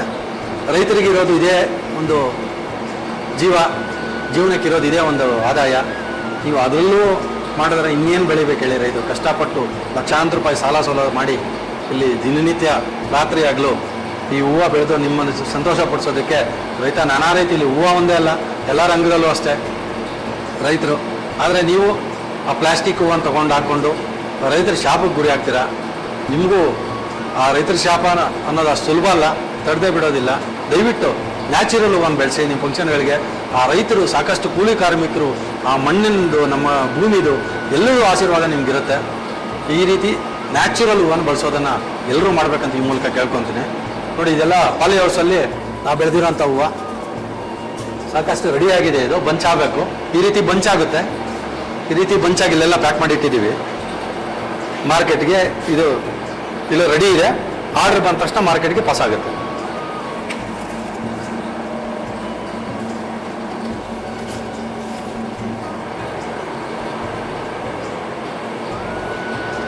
ನ್ಯಾಚುರಲ್ ಹೂವು, ಎಲ್ಲೋ, ಪಿಂಕು, ಎಲ್ಲ ರೀತಿಯೂ ಇದೆ. ವೈಟ್ ಇದೆ, ತಾಜ್ ಮಹಲ್ ಅಂತಿದೆ, ತುಂಬ ಅದ್ಭುತವಾಗಿದೆ. ನೋಡೋಕ್ಕೆ 2 ಕಣ್ಣು ಸಾಲಲ್ಲ ಸರ್. ಇದು ಬಂಚ್ ಮಾಡಲಿಕ್ಕೆ, ಹೂವು ಒಂದು ಬಂಚ್ ಮಾಡಲಿಕ್ಕೆ 20 ಹೂವು ನಾವು ಒಂದು ಬಂಚು ರೋಸ್ ಬಂಚ್ ಬರೋದು. ಅದನ್ನು ಇದರಲ್ಲಿಟ್ಟು ನಾವು ಎಲ್ಲ ರೆಡಿ ಮಾಡಿಕೊಂಡು ರಬ್ಬರ್ ಹಾಕಿ ಮತ್ತೆ ಅಲ್ಲಿ ಕಟ್ ಮಾಡ್ಕೊತೀವಿ. ಯಾವ ಲೆವೆಲ್ ಬೇಕು ಸ್ಟೆಮ್ ಲೆವೆಲ್ ನೋಡಿ ಕಟ್ ಮಾಡಿ ಇದಕ್ಕೆ ರ್ಯಾಪರ್ ಹಾಕಿ ಪ್ಯಾಕ್ ಮಾಡಿ ಎತ್ತಿ ಕೋಲ್ಡ್ ಸ್ಟೋರೇಜಲ್ಲಿ ಇರ್ತೀವಿ. ಆರ್ಡರ್ ಬಂದ ಕೂಡಲೇ ಅವ್ರಿಗೆ ಸಪ್ಲೈ ಮಾಡ್ತೀವಿ. ಅವರು ಕೋಲ್ಡಲ್ಲೇ ತೊಗೊಂಡೋಗ್ತಾರೆ, ಹಾಗೆ ಎಕ್ಸ್ಪೋರ್ಟು ಮಾಡ್ತಾರೆ, ಫಂಕ್ಷನ್ಗಳಿಗೂ ಯೂಸ್ ಮಾಡ್ತಾರೆ. ಒಂದೊಂದು ಟೈಮು ಒಂದು ಹೂವು ಬಂದು ನಮಗೆ ಒಂದು ಹೂವಕ್ಕೆ 10 ರೂಪಾಯಿ ಬೀಳುತ್ತೆ, 12 ರೂಪಾಯಿ ಬೀಳುತ್ತೆ. ಒಂದೊಂದು ಸರಿ 15 ರೂಪಾಯಿ ಬೀಳುತ್ತೆ ರೈತರಿಗೆ. ಕೆಲವೊಂದು ಟೈಮಲ್ಲಿ 1 ರೂಪಾಯಿ ಬೀಳುತ್ತೆ. ಇದು 3 ರೂಪಾಯಿ ಕಮ್ಮಿ ಬಿದ್ದರೆ, 4 ರೂಪಾಯಿ ಕಮ್ಮಿ ಬಿದ್ದರೆ ಲಾಸ್. 4 ರೂಪಾಯಿ ಒಳಗಡೆ ಬಂದಾಗ ರೈತರಿಗೆ ಲಾಸ್ ಇದಾಗುತ್ತೆ. ಇದು ಪ್ಯಾಕಿಂಗ್ ಸಿಸ್ಟಮ್. ಇದು ಇವತ್ತೆಲ್ಲ ಪ್ಯಾಕಿಂಗ್ ಆಗಿದೆ, ಡೈಲಿ ಪ್ಯಾಕಿಂಗ್ ಆಗ್ತಾ ಇರುತ್ತೆ step by step, batch by batch. ಇದು ಮಳೆ ನೀರಿಗೆ ನಾವು ವ್ಯವಸ್ಥೆ ಮಾಡ್ಕೊಂಡಿದ್ದೀವಿ. ಗಟ್ರ ಶೀಟ್ ಅಂತಾರೆ ಇದನ್ನು, ಅಲ್ಯೂಮಿನಿಯಂ ಗಟ್ರ ಶೀಟಲ್ಲಿ, GI ಶೀಟಲ್ಲಿ ವ್ಯವಸ್ಥೆ ಮಾಡೋದು. ಮೇಲೆ ಕೊನೆ ಎಂಡಿಂದ ಮೇಲೆ ಪೈಪಲ್ಲಿ ಬರುತ್ತೆ. ಈ ಗಟ್ರ ಶೀಟಲ್ಲಿ ಬಂದು ಈ ಪೈಪ್ ಮುಖಾಂತರ ಇಲ್ಲಿ ಬರುತ್ತೆ. ಸ್ಟೋರ್ ಆಗಿದೆ ಎಲ್ಲ ಕಾಲುವೆಯಲ್ಲಿ ನಮ್ಮ ಕೃಷಿ ಹೊಂಡಕ್ಕೆ ಸೇರುತ್ತೆ. ಅಟ್ ಎ ಟೈಮ್ ಒಂದು ದಿವಸ ಜೋರಾಗಿ ಮಳೆ ಬಂದರೆ 4 ಕಡೆ ರೈಸ್ ಆಗಿಬಿಡುತ್ತೆ. 1 ವಾರ ಕಂಟಿನ್ಯೂಸ್ ಆಗಿ ಮಳೆ ಬಂದರೆ ನಮಗೆ ಇಷ್ಟು ಹೊಂಡ ತುಂಬುತ್ತೆ. ಇದು ಒಂದು ಸಾರಿ ತುಂಬಿದ್ರೆ ಮಿನಿಮಮ್ ಒಂದು 6 ತಿಂಗಳವರೆಗೂ ಮಳೆಗಾಲದಲ್ಲಿ, ಬೇಸಿಗೆಗಾಲದಲ್ಲಿ 6 ತಿಂಗಳವರೆಗೂ ನಮ್ಮ ಮಳೆ ನೀರು ಸಫಿಷಿಯೆಂಟಾಗಿ ಆಗುತ್ತೆ. ಇದು ನಮ್ಮ ಕೃಷಿ ಹೊಂಡ. ಇದು ಸುಮಾರು 200ಗೆ 80 ಅಡಿ ಅಗಲ ಇದೆ. ಇದು ನಮ್ಮ ಪಾಲಿ ಹೌಸ್ ಮೇಲೆ ಬರ್ತಕ್ಕಂಥ ನೀರನ್ನೆಲ್ಲ ಶೇಖರಣೆ ಮಾಡಿ ಅದು ಟೋಟಲಾಗಿ ಒಂದು ನಾವು ಇದು ಮಾಡಿದ್ದೀವಿ. ಗಟ್ರ ಶೀಟಲ್ಲಿ ಇಲ್ಲಿ ಒಂದು ನಾವು ವ್ಯವಸ್ಥೆ ಮಾಡಿದ್ದೀವಿ ನೀರು ಬರಲಿಕ್ಕೆ. ಅಲ್ಲಿಂದ ನೀಟಾಗಿ ಗಟ್ರ ಶೀಟಲ್ಲಿ ಬಂದು ಕೃಷಿ ಹೊಂಡಕ್ಕೆ ಬರುತ್ತೆ. ಈಗ ಮಳೆಗಾಲದಲ್ಲಿ ಬಂದಂಥ ನೀರು ಇದು ಸುಮಾರು 1,38,00,000 ಲೀಟ್ರ್ ಕೆಪಾಸಿಟಿ ಇದೆ. ಇದು 1,38,00,000, ಸುಮಾರು 40 ಅಡಿಯಷ್ಟು ಆಳ ಇದೆ. ತುಂಬ ವಿಸ್ತಾರವಾಗಿ ಮಾಡಿದ್ದೀವಿ. ಯಾಕಂದರೆ ನಮಗೆ ಇಷ್ಟು ಬೆಳೆಗೂ ಮಳೆಗಾಲದಲ್ಲಿ, ಬೇಸಿಗೆಯಲ್ಲಿ, ಇಂಥ ಬೇಸಿಗೆಯಲ್ಲೂ ನಮಗೆ ನೀರಿನ ಸಮಸ್ಯೆ ಬಂದಿಲ್ಲ. ರೈತರು ಇದನ್ನು ಟೆಕ್ನಾಲಜಿ ಯೂಸ್ ಮಾಡ್ಕೊಳ್ಳಿ. ಕೃಷಿ ಹೊಂಡನ ಸ್ವಲ್ಪ ದೊಡ್ಡದಾಗಿ ಮಾಡ್ಕೊಳ್ಳಿ. ನೀವು ಒಂದು ಹನಿ ನೀರನ್ನು pH ಲೆವೆಲ್ ಚೆನ್ನಾಗಿರುತ್ತೆ. ಯಾವುದರಲ್ಲಿ? ಮಳೆ ನೀರಲ್ಲಿ. ಮಳೆ ನೀರು ಭೂಮಿಗೆ ಹೋದರೆ ನಿಮ್ಗೆ ಇನ್ನೂ ಫ್ಲವರ್ಸ್ ಆಗಿರ್ಬೋದು ಅಥವಾ ವೆಜಿಟೇಬಲ್ಸ್ ಆಗಿರ್ಬೋದು ತುಂಬ ಚೆನ್ನಾಗಿ ಬರುತ್ತೆ. ಇದನ್ನು ಬಳಸ್ಕೊಳ್ಳಿ. ಈ ರೀತಿ ಎಲ್ಲ ಸಿಸ್ಟಮಲ್ಲಿ ನೀರು ಬರೋ ಜಾಗ ತೋರಿಸ್ತೀನಿ ನಾನು ಯಾವ ರೀತಿ ಬರುತ್ತೆ ಅಂತೇಳಿ. ಮುಂದಕ್ಕೆ ನೋಡಿ, ಮೀನು ಸಹ ಬೆಳೆಸ್ಬೋದು. ಇದರಲ್ಲಿ ನಾವು ಸುಮಾರು 18,000 ಮರಿ ಬಿಟ್ಟಿದ್ವಿ. ಸುಮಾರು ದೊಡ್ಡದಾಗಿದೆ. ಈಗೆಲ್ಲ 2 kg 3 kg ಇದೆ. ಇನ್ನೊಂದು ನಮ್ಮ ಉದ್ದಿಮೆಯಲ್ಲಿ ರೈತರಿಗೆ ಜೊತೆಯಲ್ಲಿ ಇನ್ನೊಂದು ಆದಾಯ ಬರಲಿಕ್ಕೆ ಅನುಕೂಲ ಆಗುತ್ತೆ. ಮೀನು ನೋಡ್ತಾ ಇರ್ಬೋದಲ್ಲ ನೋಡಿ, ಸುಮಾರು 2 kg ಗಾತ್ರದ ಮೀನುಗಳಿದೆ, ಕಾಣಿಸ್ತಾ ಇದೆ ಅಲ್ಲಿ ನೀರಲ್ಲಿ. ಈ ಸುಮಾರು 38ರಿಂದ 40 ಅಡಿ ಬರುತ್ತೆ ಆಳ. ಮಳೆಗಾಲದಲ್ಲಿ ಯಥೇಚ್ಛವಾಗಿ ಬರುತ್ತಲ್ಲ, ಇಷ್ಟು ಎಕರೆ, ಸುಮಾರು 6.5 ಎಕರೆ ಪಾಲಿ ಹೌಸು. ಅದ್ರ ಮೇಲೆ ಬರ್ತಕ್ಕಂಥ ನೀರೆಲ್ಲ ಇದಕ್ಕೆ ಬಂದು ಶೇಖರಣೆ ಆಗುತ್ತೆ. ನಾವು ಇದನ್ನು ಗಾಳಿಗೆ ಬಂದು ಒಂದಷ್ಟು ಬೀಳ್ತಾ ಇರುತ್ತೆ, ಕ್ಲೀನ್ ಮಾಡ್ತಾ ಇರ್ತೀವಿ. ನಾವು ಕ್ಲೀನ್ ಮಾಡಿ ಅದನ್ನೊಂದು ಪ್ರೊಸೆಸ್ ಆಗ್ತಾ ಇರುತ್ತೆ. ಮದ್ದು ಎಲ್ಲ ಇಲ್ಲಿಂದನೇ ಎಲ್ಲ ಸಿಸ್ಟಮ್ ಇಸ್ರೇಲ್ ಟೆಕ್ನಾಲಜಿ ಯೂಸ್ ಮಾಡಿದ್ದೀವಿ. ನಟಾಫಿಮ್ದು ಎಲ್ಲ ಇದು ಮಾಡಿದ್ವಿ. ಈಗ ನಮಗೆ ಪರವಾಗಿಲ್ಲ. ಈ ಮುಂಚೆ ನಟಾಫಿಮ್ ಮೇಲೆ ಡಿಪೆಂಡ್ ಆಗಿದ್ವಿ. ಮೇಕ್ ಇನ್ ಇಂಡಿಯಾ ಬಂದಮೇಲೆ ಈಗ ಸಾಕಷ್ಟು ರೈತರಿಗೆ ಅನುಕೂಲಕರವಾದಂಥ ಮೆಟೀರಿಯಲ್ ಸಿಗ್ತಾ ಇದೆ. ನಮಗೆ ಆಧುನಿಕ ಒಂದು ಸಲಕರಣೆಗಳು ನಮ್ಗೆ ಸಿಗ್ತಾ ಇದೆ ರೈತರಿಗೆ. ಇಷ್ಟು ಸವಲತ್ತು ಮುಂಚೆ ಇರಲಿಲ್ಲ, ಈಗ ಚೆನ್ನಾಗಿ ಸಿಗ್ತಾ ಇದೆ ನಮಗೆ. ಸರ್, ಇದು ಈ ಪೇಪರ್ ಬರುತ್ತೆ. ಇದಕ್ಕೆ ಒಂದು 15-20 ವರ್ಷ ವ್ಯಾರಂಟಿ ಇರುತ್ತೆ. ಇದು ಅದಕ್ಕೆ ಸಪ್ರೇಟ್ ಆಗಿ ಮಾಡಿರ್ತಾರೆ. ಇದು GSM ಲೆವೆಲ್ ಜಾಸ್ತಿ ಇರುತ್ತೆ. ಇದು ಬಿಸಿಲಿಗಾಗಿರೋ ಇದು ಪಂಚರ್ ಸಹ ಹಾಕೋಬಹುದು. ಹೋಲಾಗಿದ್ರೆ ಪಂಚರ್ ಸಹ ಹಾಕೋಬಹುದು, ಕಿಟ್ ಕೊಡ್ತಾರೆ. ಇದು ನೀರು ಏನೂ ಸಮಸ್ಯೆ ಆಗಲ್ಲ. ಇದರಲ್ಲಿ ನೀರು ಸಾಕಷ್ಟು ನೀರು. ಇದು ನಮ್ಮದು ಆಯಿತು ಸುಮಾರು ನಮಗೆ ಒಂದು 5 ವರ್ಷ 6 ವರ್ಷ ಆಗಿದೆ ಇದು ಹಾಕಿ. ಆಲ್ರೆಡಿ 6 ವರ್ಷ ಕಂಪ್ಲೀಟ್ ಆಗಿದೆ ನೋಡಿ. ಇದುವರೆಗೂ ನಮಗೊಂದು ಸಮಸ್ಯೆ ಇಲ್ಲ. ನಮ್ಮದು ಲಾಸ್ಟ್ ಟೈಮ್ ಹಾಕಿದ್ದು 20 ವರ್ಷ ಇತ್ತು. ಲಾಸ್ಟ್ ಟೈಮ್ ಇಂದ ಆ ಕಡೆ ಹಾಕಿದ್ವಿ, 20 ವರ್ಷ ಇತ್ತು. ಇದಕ್ಕೆ ನಮ್ಮ ಸಬ್ಸಿಡಿ ಎಲ್ಲ ಇದೆ. ನಮಗೆ ಸರ್ಕಾರದಿಂದ ಇದಕ್ಕೆ ಸಬ್ಸಿಡಿ ಎಲ್ಲ ಇದೆ. ಸಬ್ಸಿಡಿನೂ ಇದೆ. ಇದಕ್ಕೆ ಸ್ವಲ್ಪ ಜಾಸ್ತಿ ಖರ್ಚಾಗುತ್ತೆ. ಅಂದಾಜು ಅಂದರೆ ನಮಗೆ ಒಂದು 5 ಲಕ್ಷದವರೆಗೂ ಖರ್ಚು ಬರುತ್ತೆ. ಯಾಕಂದರೆ ದೊಡ್ಡದಿದೆ, 5 ಲಕ್ಷದವರೆಗೂ ಖರ್ಚು ಬರುತ್ತೆ. 5 ಲಕ್ಷದ ಮೇಲೆ ಬರುತ್ತೆ ಇದಕ್ಕೆ. ಬಟ್ ಅಷ್ಟೇ ನಮ್ಗೆ ನೀರು ಸೇವ್ ಆಗುತ್ತಲ್ಲ, ಬೋರು ಇದು ಎಲ್ಲ ಸೇವ್ ಆಗುತ್ತೆ. ಇದಕ್ಕೆ ಸರ್ಕಾರದಿಂದನೂ ಉತ್ತೇಜನ ಅಮೌಂಟು ಸಿಗುತ್ತೆ, ನಮಗೆ ಸಬ್ಸಿಡಿ ಸಿಗುತ್ತೆ ಇದಕ್ಕೆ. ಸರ್, ಹೂಗಳು ಬೇರೆ ಬೇರೆ ಕಲರ್ಸ್ ಅಲ್ಲಿ ಇದೆ, ಡಿಫ್ರೆಂಟ್ ಆಗಿದೆ. ಆಮೇಲೆ ಒಳಗಡೆ ನೋಡಿದ್ವಿ ಒಂಥರ ಪ್ರಿಸರ್ವ್ ಇದ್ರ ಒಳಗೆ. ಹೌದು, ಚೆನ್ನಾಗಿತ್ತು. ಹೂವು ಎಲ್ಲ ಪ್ರಿಸರ್ವ್ ಮಾಡಿ ಇಟ್ಟಿದ್ರು ಅಲ್ಲಿ. ಇದರಲ್ಲಿ ನನ್ನ ತಮ್ಮನ ಪರಿಶ್ರಮ ಜಾಸ್ತಿ ಇದರಲ್ಲಿ. ಯಾಕಂದ್ರೆ ಈ ತೋಟನ ಎಲ್ಲ ನೋಡ್ಕೊಳ್ಳೋದು ಅವನೇ. ನಾವು ಒಬ್ಬೊಬ್ರು 4 ಜನ ಬ್ರದರ್ಸು, ಜಾಯಿಂಟ್ ಫ್ಯಾಮಿಲಿ. ಒಬ್ಬೊಬ್ರು ಒಂದೊಂದು ವೃತ್ತಿಲಿ ಇದ್ದೀವಿ, ವ್ಯವಸಾಯದಲ್ಲಿ ಎಲ್ಲರೂ ಇದೀವಿ. ಹಾಲಂತ ಒಂದು ಮನ್ಸು ನಮ್ಗೊಂದು ಕಂಗ್ರ್ಯಾಚುಲೇಷನ್ ಕೊಡ್ತಾ ಇದೀವಿ. ಒಳ್ಳೇದಾಗ್ಲಿ. ನಿಮ್ಮ ಕಾರ್ಯಕ್ರಮಗಳು ಮುಂದಕ್ಕೆ ಇನ್ನಷ್ಟು ಯಶಸ್ಸು ಸಿಗ್ಲಿ. ನೀವು ಇನ್ನಷ್ಟು ದೊಡ್ಡ ಮಟ್ಟಕ್ಕೆ ಬೆಳೀರಿ.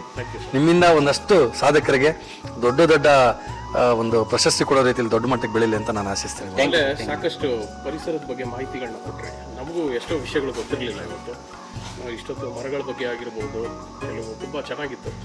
ಆದ್ರೆ ಈಗಿನ ಪೀಳಿಗೆ, ಈಗಿನ ಮಕ್ಕಳಿಗೆ ಬೇಕು ಅದೆಲ್ಲ. ಯಾಕಂದ್ರೆ ನಿಮ್ಗೆ ಗೊತ್ತಿರೋ ಹಾಗೆ ಮೊಬೈಲು ಅದು ಇದು ನಡೀತಾ ಇದೆ. ಬಟ್ ಒಳ್ಳೆ ಮಾತುಗಳನ್ನ ಹೇಳಿ ನಾವು ಅದೇ ಹಿರಿಯರ ಜೊತೆ ಯಾವತ್ತು ಬೆಳಿತೀವಿ, ನಾವು ಪರಿಸರ ಜೊತೆ ಯಾವತ್ತಿರ್ತೀವಿ, ನಮ್ಮ ಜೀವನ ತುಂಬ ಸಮೃದ್ಧವಾಗಿರುತ್ತೆ, ಚೆನ್ನಾಗಿರ್ತೀವಿ, ಮಾನಸಿಕವಾಗಿ ಚೆನ್ನಾಗಿರ್ತೀವಿ. ಒಂದು ಸಿಂಬಲ್ ಬಲ್ಲೆ ಹೊಡಿತು ಆ ರೀತಿ. ಇದಕ್ಕೆಲ್ಲ ಪಾಸಿಟಿವೇ. ಪಾಸಿಟಿವ್ ತೊಗೊಳ್ಳೋದು. ನಾವು ಯಾವತ್ತೂ ಪಾಸಿಟಿವೇ ಥಿಂಕ್ ಮಾಡಬೇಕು, ಪಾಸಿಟಿವ್ನೇ ತೊಗೋಬೇಕು.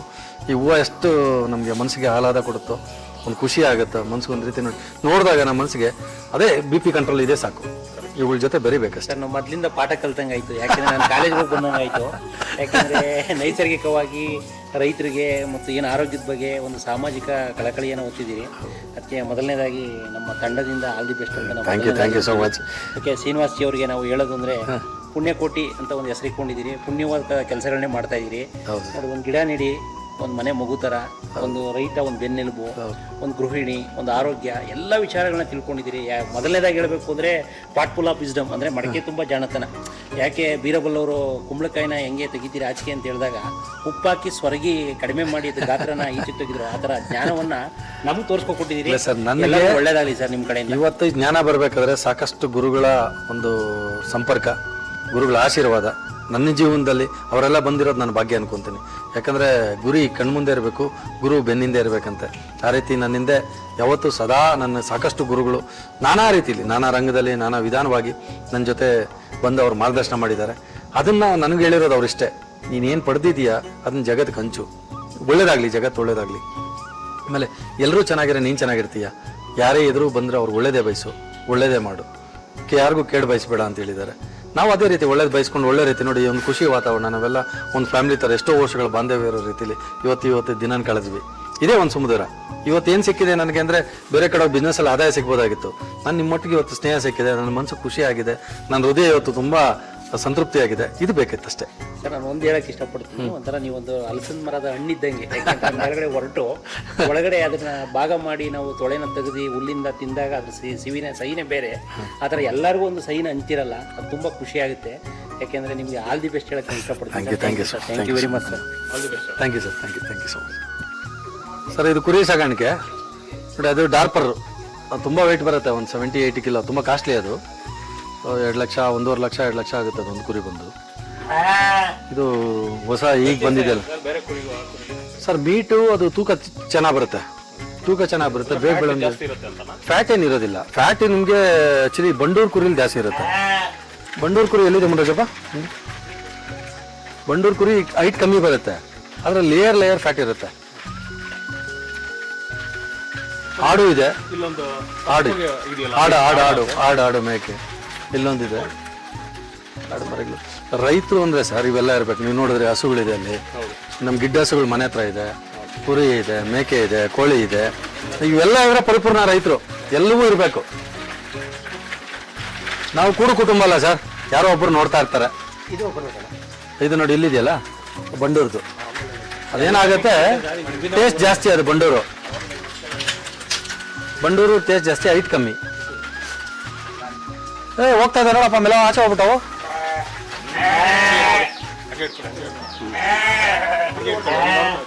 ಅಲ್ಲಿ ಹಾಕ್ಬಿಡೋದು. ಮರಿ ಇರುತ್ತೆ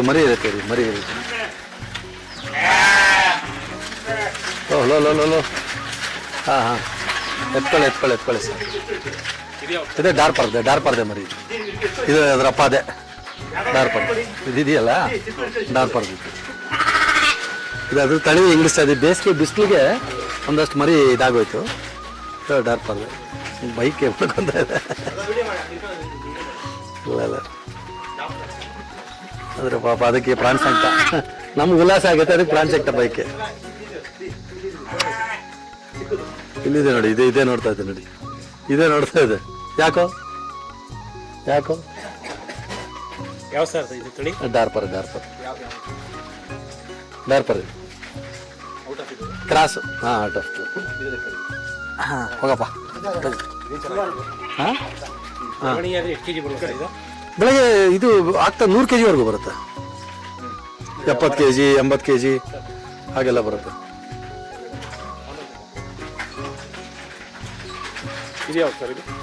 ಇದು ಡಾರ್ಪರ್. ಹಾಂ, ವೆಯ್ಟ್ ಜಾಸ್ತಿ ಬರುತ್ತೆ ಸರ್. ಇದು ಬೆಳೀತಾ ನೋಡಿ, ಅದ್ರ ಅಪ್ಪಲ್ಲಿದ್ದಾರೆ ನೋಡಿ. ವ್ಯಾಪಾರ ದೃಷ್ಟಿಯಲ್ಲಿ ಒಳ್ಳೆ ಮಾಂಸ ಬೀಳುತ್ತೆ. ಮಾಂಸ ತುಂಬ ಬೀಳುತ್ತೆ. ಟೇಸ್ಟ್ ಅದ್ಭುತವಾಗಿರುತ್ತೆ. ಅಲ್ಲಿದೆ ನೋಡಿ, ಅದು ಅಪ್ಪದು. ಬನ್ನೂರು ಯಾವ ಸರ್? ಬನ್ನೂರು ಒಳಗಡೆ ಇಲ್ಲೇದೋ ಇದೆ, ಕಟ್ ಮಾಡಿದ್ದಾರೆ ಚಿಕ್ಕದು. ಒಳಗಡೆ ಎಲ್ಲ ಸೇರಿ ಬೆಕ್ಕಿಗೆ ಎತ್ಕೊಂಡೋಗಿದೆ. ಹೌದು, ಸ್ವಾದಿಷ್ಟವಾಗಿರುತ್ತೆ ಊಟ ಇದು. ನೋಡಿ ಗುದ್ದು ಬಿಡುತ್ತೆ ಅದು ಮೇಕೆ.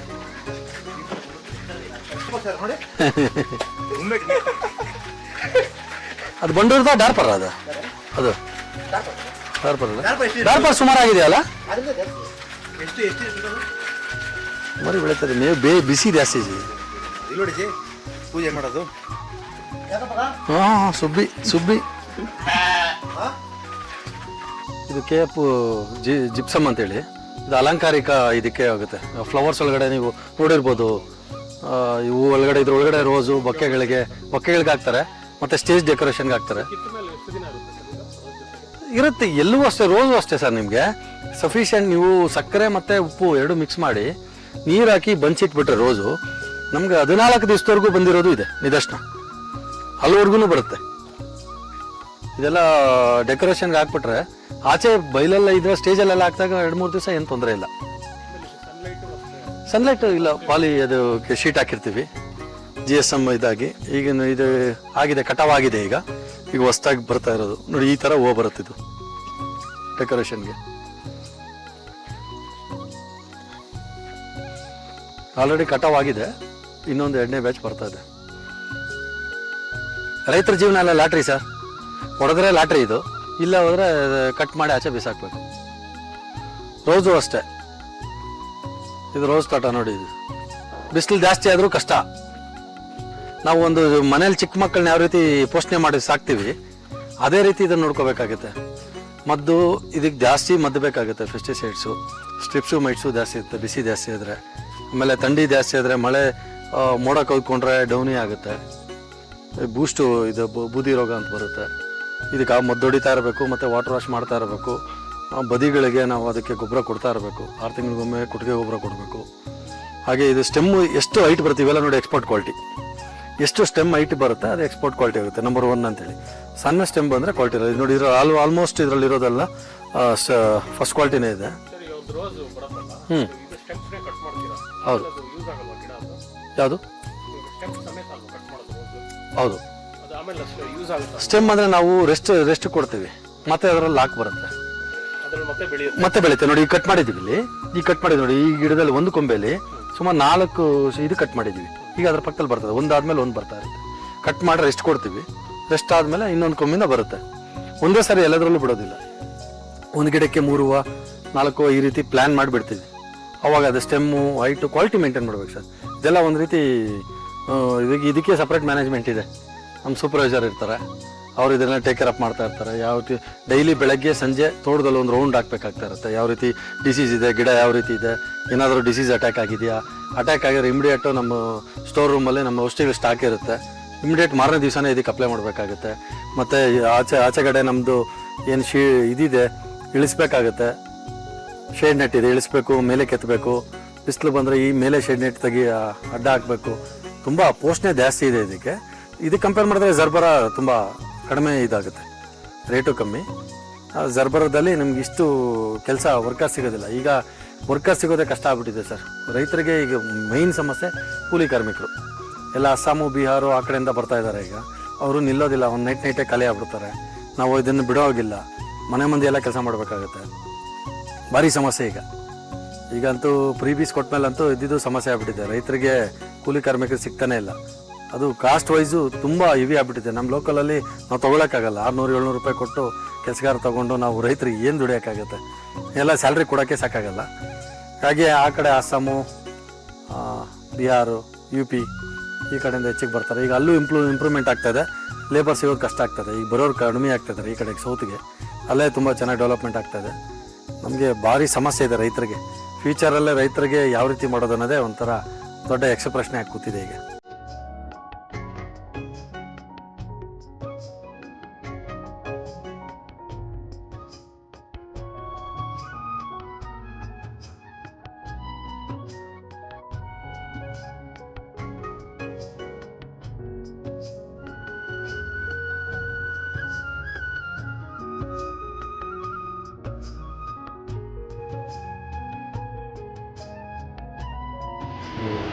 ನೋಡಿ, ಈ ಬೈಲಿ ಲೇಔಟ್ ಮಾಡೋ ಬದಲು ಇಲ್ಲಿ ಎಷ್ಟು ಸಸಿಗಳು ಹಾಕಿದ್ರೆ ಬಿಸಿಲು ನೋಡಿ ಹೆಂಗ್ ಕಾಣಿಸುತ್ತೆ ನೋಡಿ. ಇಲ್ಲಿ ಇದು ಕೆಲವರು ಹಾಳು ಮಾಡಿರೋ ಸರ್ ಲೇಔಟು. ಹಳೆ 95 ಆಗಿದ್ದು ಲೇಔಟ್ ಇದು. ಪಾಪ ಇದು ತೊಗೊಂಡವ್ರು ಯಾರ್ಯಾರೋ ಒಂದು ಸೈಟ್ 10 ಜನಕ್ಕೆ 20 ಜನಕ್ಕೆ ಹಿಂಗೆಲ್ಲ ಹೋಗ್ಬಿಟ್ಟು ಹುಡುಗರಿಗೆ ಕ್ರಿಕೆಟ್ ಫೀಲ್ಡ್ ಆಗಿತ್ತು. ನೋಡಿ ಈ ಮರಗಳೆಲ್ಲ ನಾವು ಹಾಕಿದ್ದೆ ಸರ್. ಬೇಲಿಗಳು ಬೆಳೆದ್ಬಿಟ್ಟಿದೆ ಕೆಲವು. ಇಲ್ಲ 1000 ಮನೆ ಇಲ್ಲ ನಿಮ್ಮದು. ನೋಡಿ ಇಲ್ಲೆಲ್ಲ ಮರಗಳು. ಇವು ಹೊಂಗೆ ಮರ, ಇಲ್ಲೊಂದು ಹೊಂಗೆ ಮರ, ಇದೆಲ್ಲ ನಾನು ಹಾಕಿದ್ದೆ ನೋಡಿ ಇವು ಮರಗಳು. ಹಾಂ ನೋಡಿ ಇಲ್ಲೆಲ್ಲ ಚಿಗುರು ಕಟ್ ಮಾಡಿದ್ದಾರೆ ನೋಡಿ. ಇಲ್ಲಿ ಕಾಣಿಸ್ತದೆ ನೋಡಿ, ಕತ್ತರಿಸಿರೋದು ಚಿಗುರ್ತಾ ಇದೆ ನೋಡಿ, ಎಷ್ಟು ಕತ್ತರಿಸಿದ್ದಾರೆ ನೋಡಿ. ಹಾಂ ನೋಡಿ ಇಲ್ಲಿ ಮರಗಳಾಗಿದೆ ಕೆಲವು. ಅದೇನು ಏನು ಏನು ಹೆಸರು ಕೊಡುತ್ತೆ ಸರ್? ನನಗೆ ಕಿರೀಟ ಕೊಡುತ್ತೆ ಅದು. ನಾನು ಹೇಳ್ತೀನಿ ಹೆಸರು ತಗೋ, ನೀನೇ ತಗೋ, ನಾನೇ ದುಡ್ಡು ಖರ್ಚು ಮಾಡ್ತೀನಿ ಉಣಪ್ಪ ಅಂತ. ಹೆಸರು ಬೇಕಾಗಿದ್ರೆ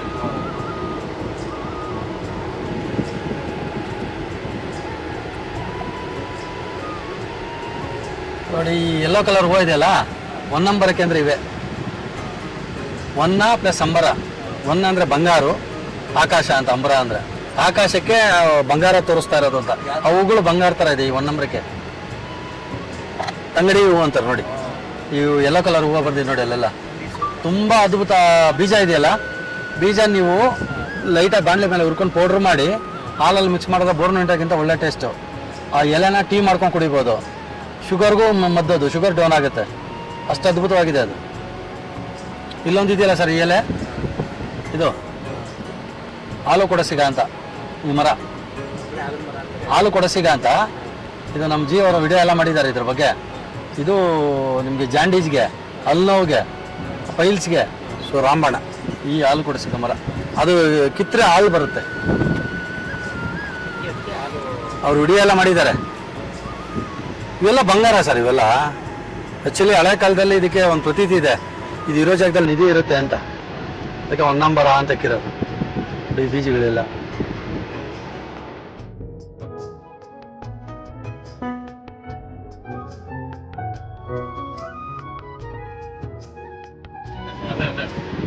ನೋಡಿ ನಾವು ಇದೆಲ್ಲ ಕ್ಲೀನ್ ಮಾಡಿಸಿದ್ದೆ. ಯಾವ ಮುಳ್ಳುಗಿಡ ಇರಲಿಲ್ಲ, ಈಗ ಮತ್ತೆ ಬೆಳ್ಕೊಂಡಿದ್ದಾವೆ.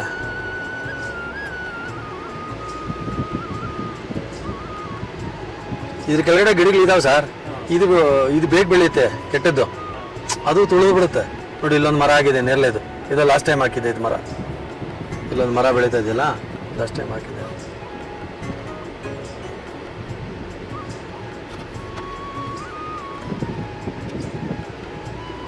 ಈಗ ಈ ಖಾಲಿ ಬಯಲೆಲ್ಲ ಹಾಕ್ಬಿಡ್ತೀನಿ. ಈಗ ಇದರಲ್ಲೇ ಮಧ್ಯೆ ಹಾಕ್ತೀನಿ ಇನ್ನೊಂದಷ್ಟು ಮರ.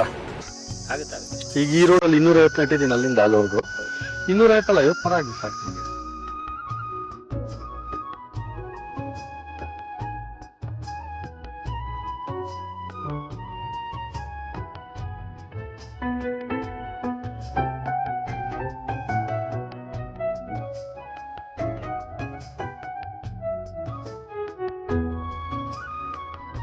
ನೋಡಿ ಹೆಂಗಿದೆ.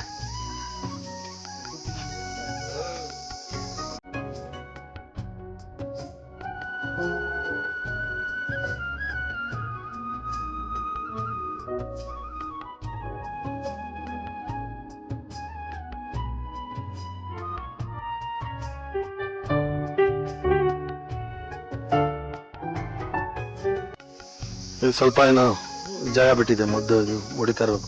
ಮತ್ತೆ ಉಣ್ಬೇಕು. ಕೆಜಿ ಅಲ್ಲ ಹೂವು ಸರ್. ಒಂದ್ಸರಿ ಹೂವು 12-15 ರೂಪಾಯಿ ಇರುತ್ತೆ, ಒಂದ್ಸರಿ 1 ರೂಪಾಯಿ ಕೂಡ ಇರಲ್ಲ. 50 ಪೈಸೆ ಬಂದ್ಬಿಡುತ್ತೆ ಒಂದೊಂದ್ಸರಿ.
ಬೆಳ್ಳೆ ಕಾಣ್ಬೇಕು ನಾನು ಕಪ್ಪಿದ್ದೀನಿ.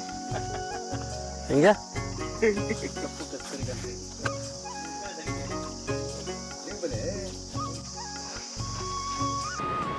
ಸರ್ ನೋಡಿ, ಇಲ್ಲಿ ರಸ್ತೆ ಬದಿಯಲ್ಲಿ ಖಾಲಿ ಇತ್ತು. ಈ ಭಾಗದಲ್ಲಿ ಮರಗಳನ್ನ ಇಟ್ಕೊಂಡು ಬಂದಿದ್ದೀನಿ. ಎಷ್ಟು ನೆರಳು ಕೊಡ್ತಾ ಇದೆ ನೋಡಿ. ಈಗ ಇಲ್ಲಿ ಆರೆ ಆಗಿರ್ಬೋದು, ನೆರಳು ಬೇಕಾದ್ರೆ ಇಲ್ಲಿದೆ. ಸಸಿಗಳು ಹಾಕೊಂಡು ಬಂದಿದ್ದೀವಿ. ದೊಡ್ಡ ಮರಗಳಾಗಿದೆ. ಅದ್ರ ಜೊತೆ ಚಿಕ್ಕದು ಬರ್ತಾ ಇದೆ.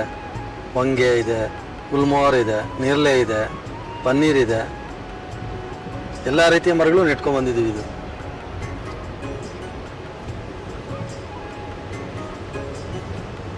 ಇದು TBB ಇದು ಇದೆ ಅಷ್ಟೇ.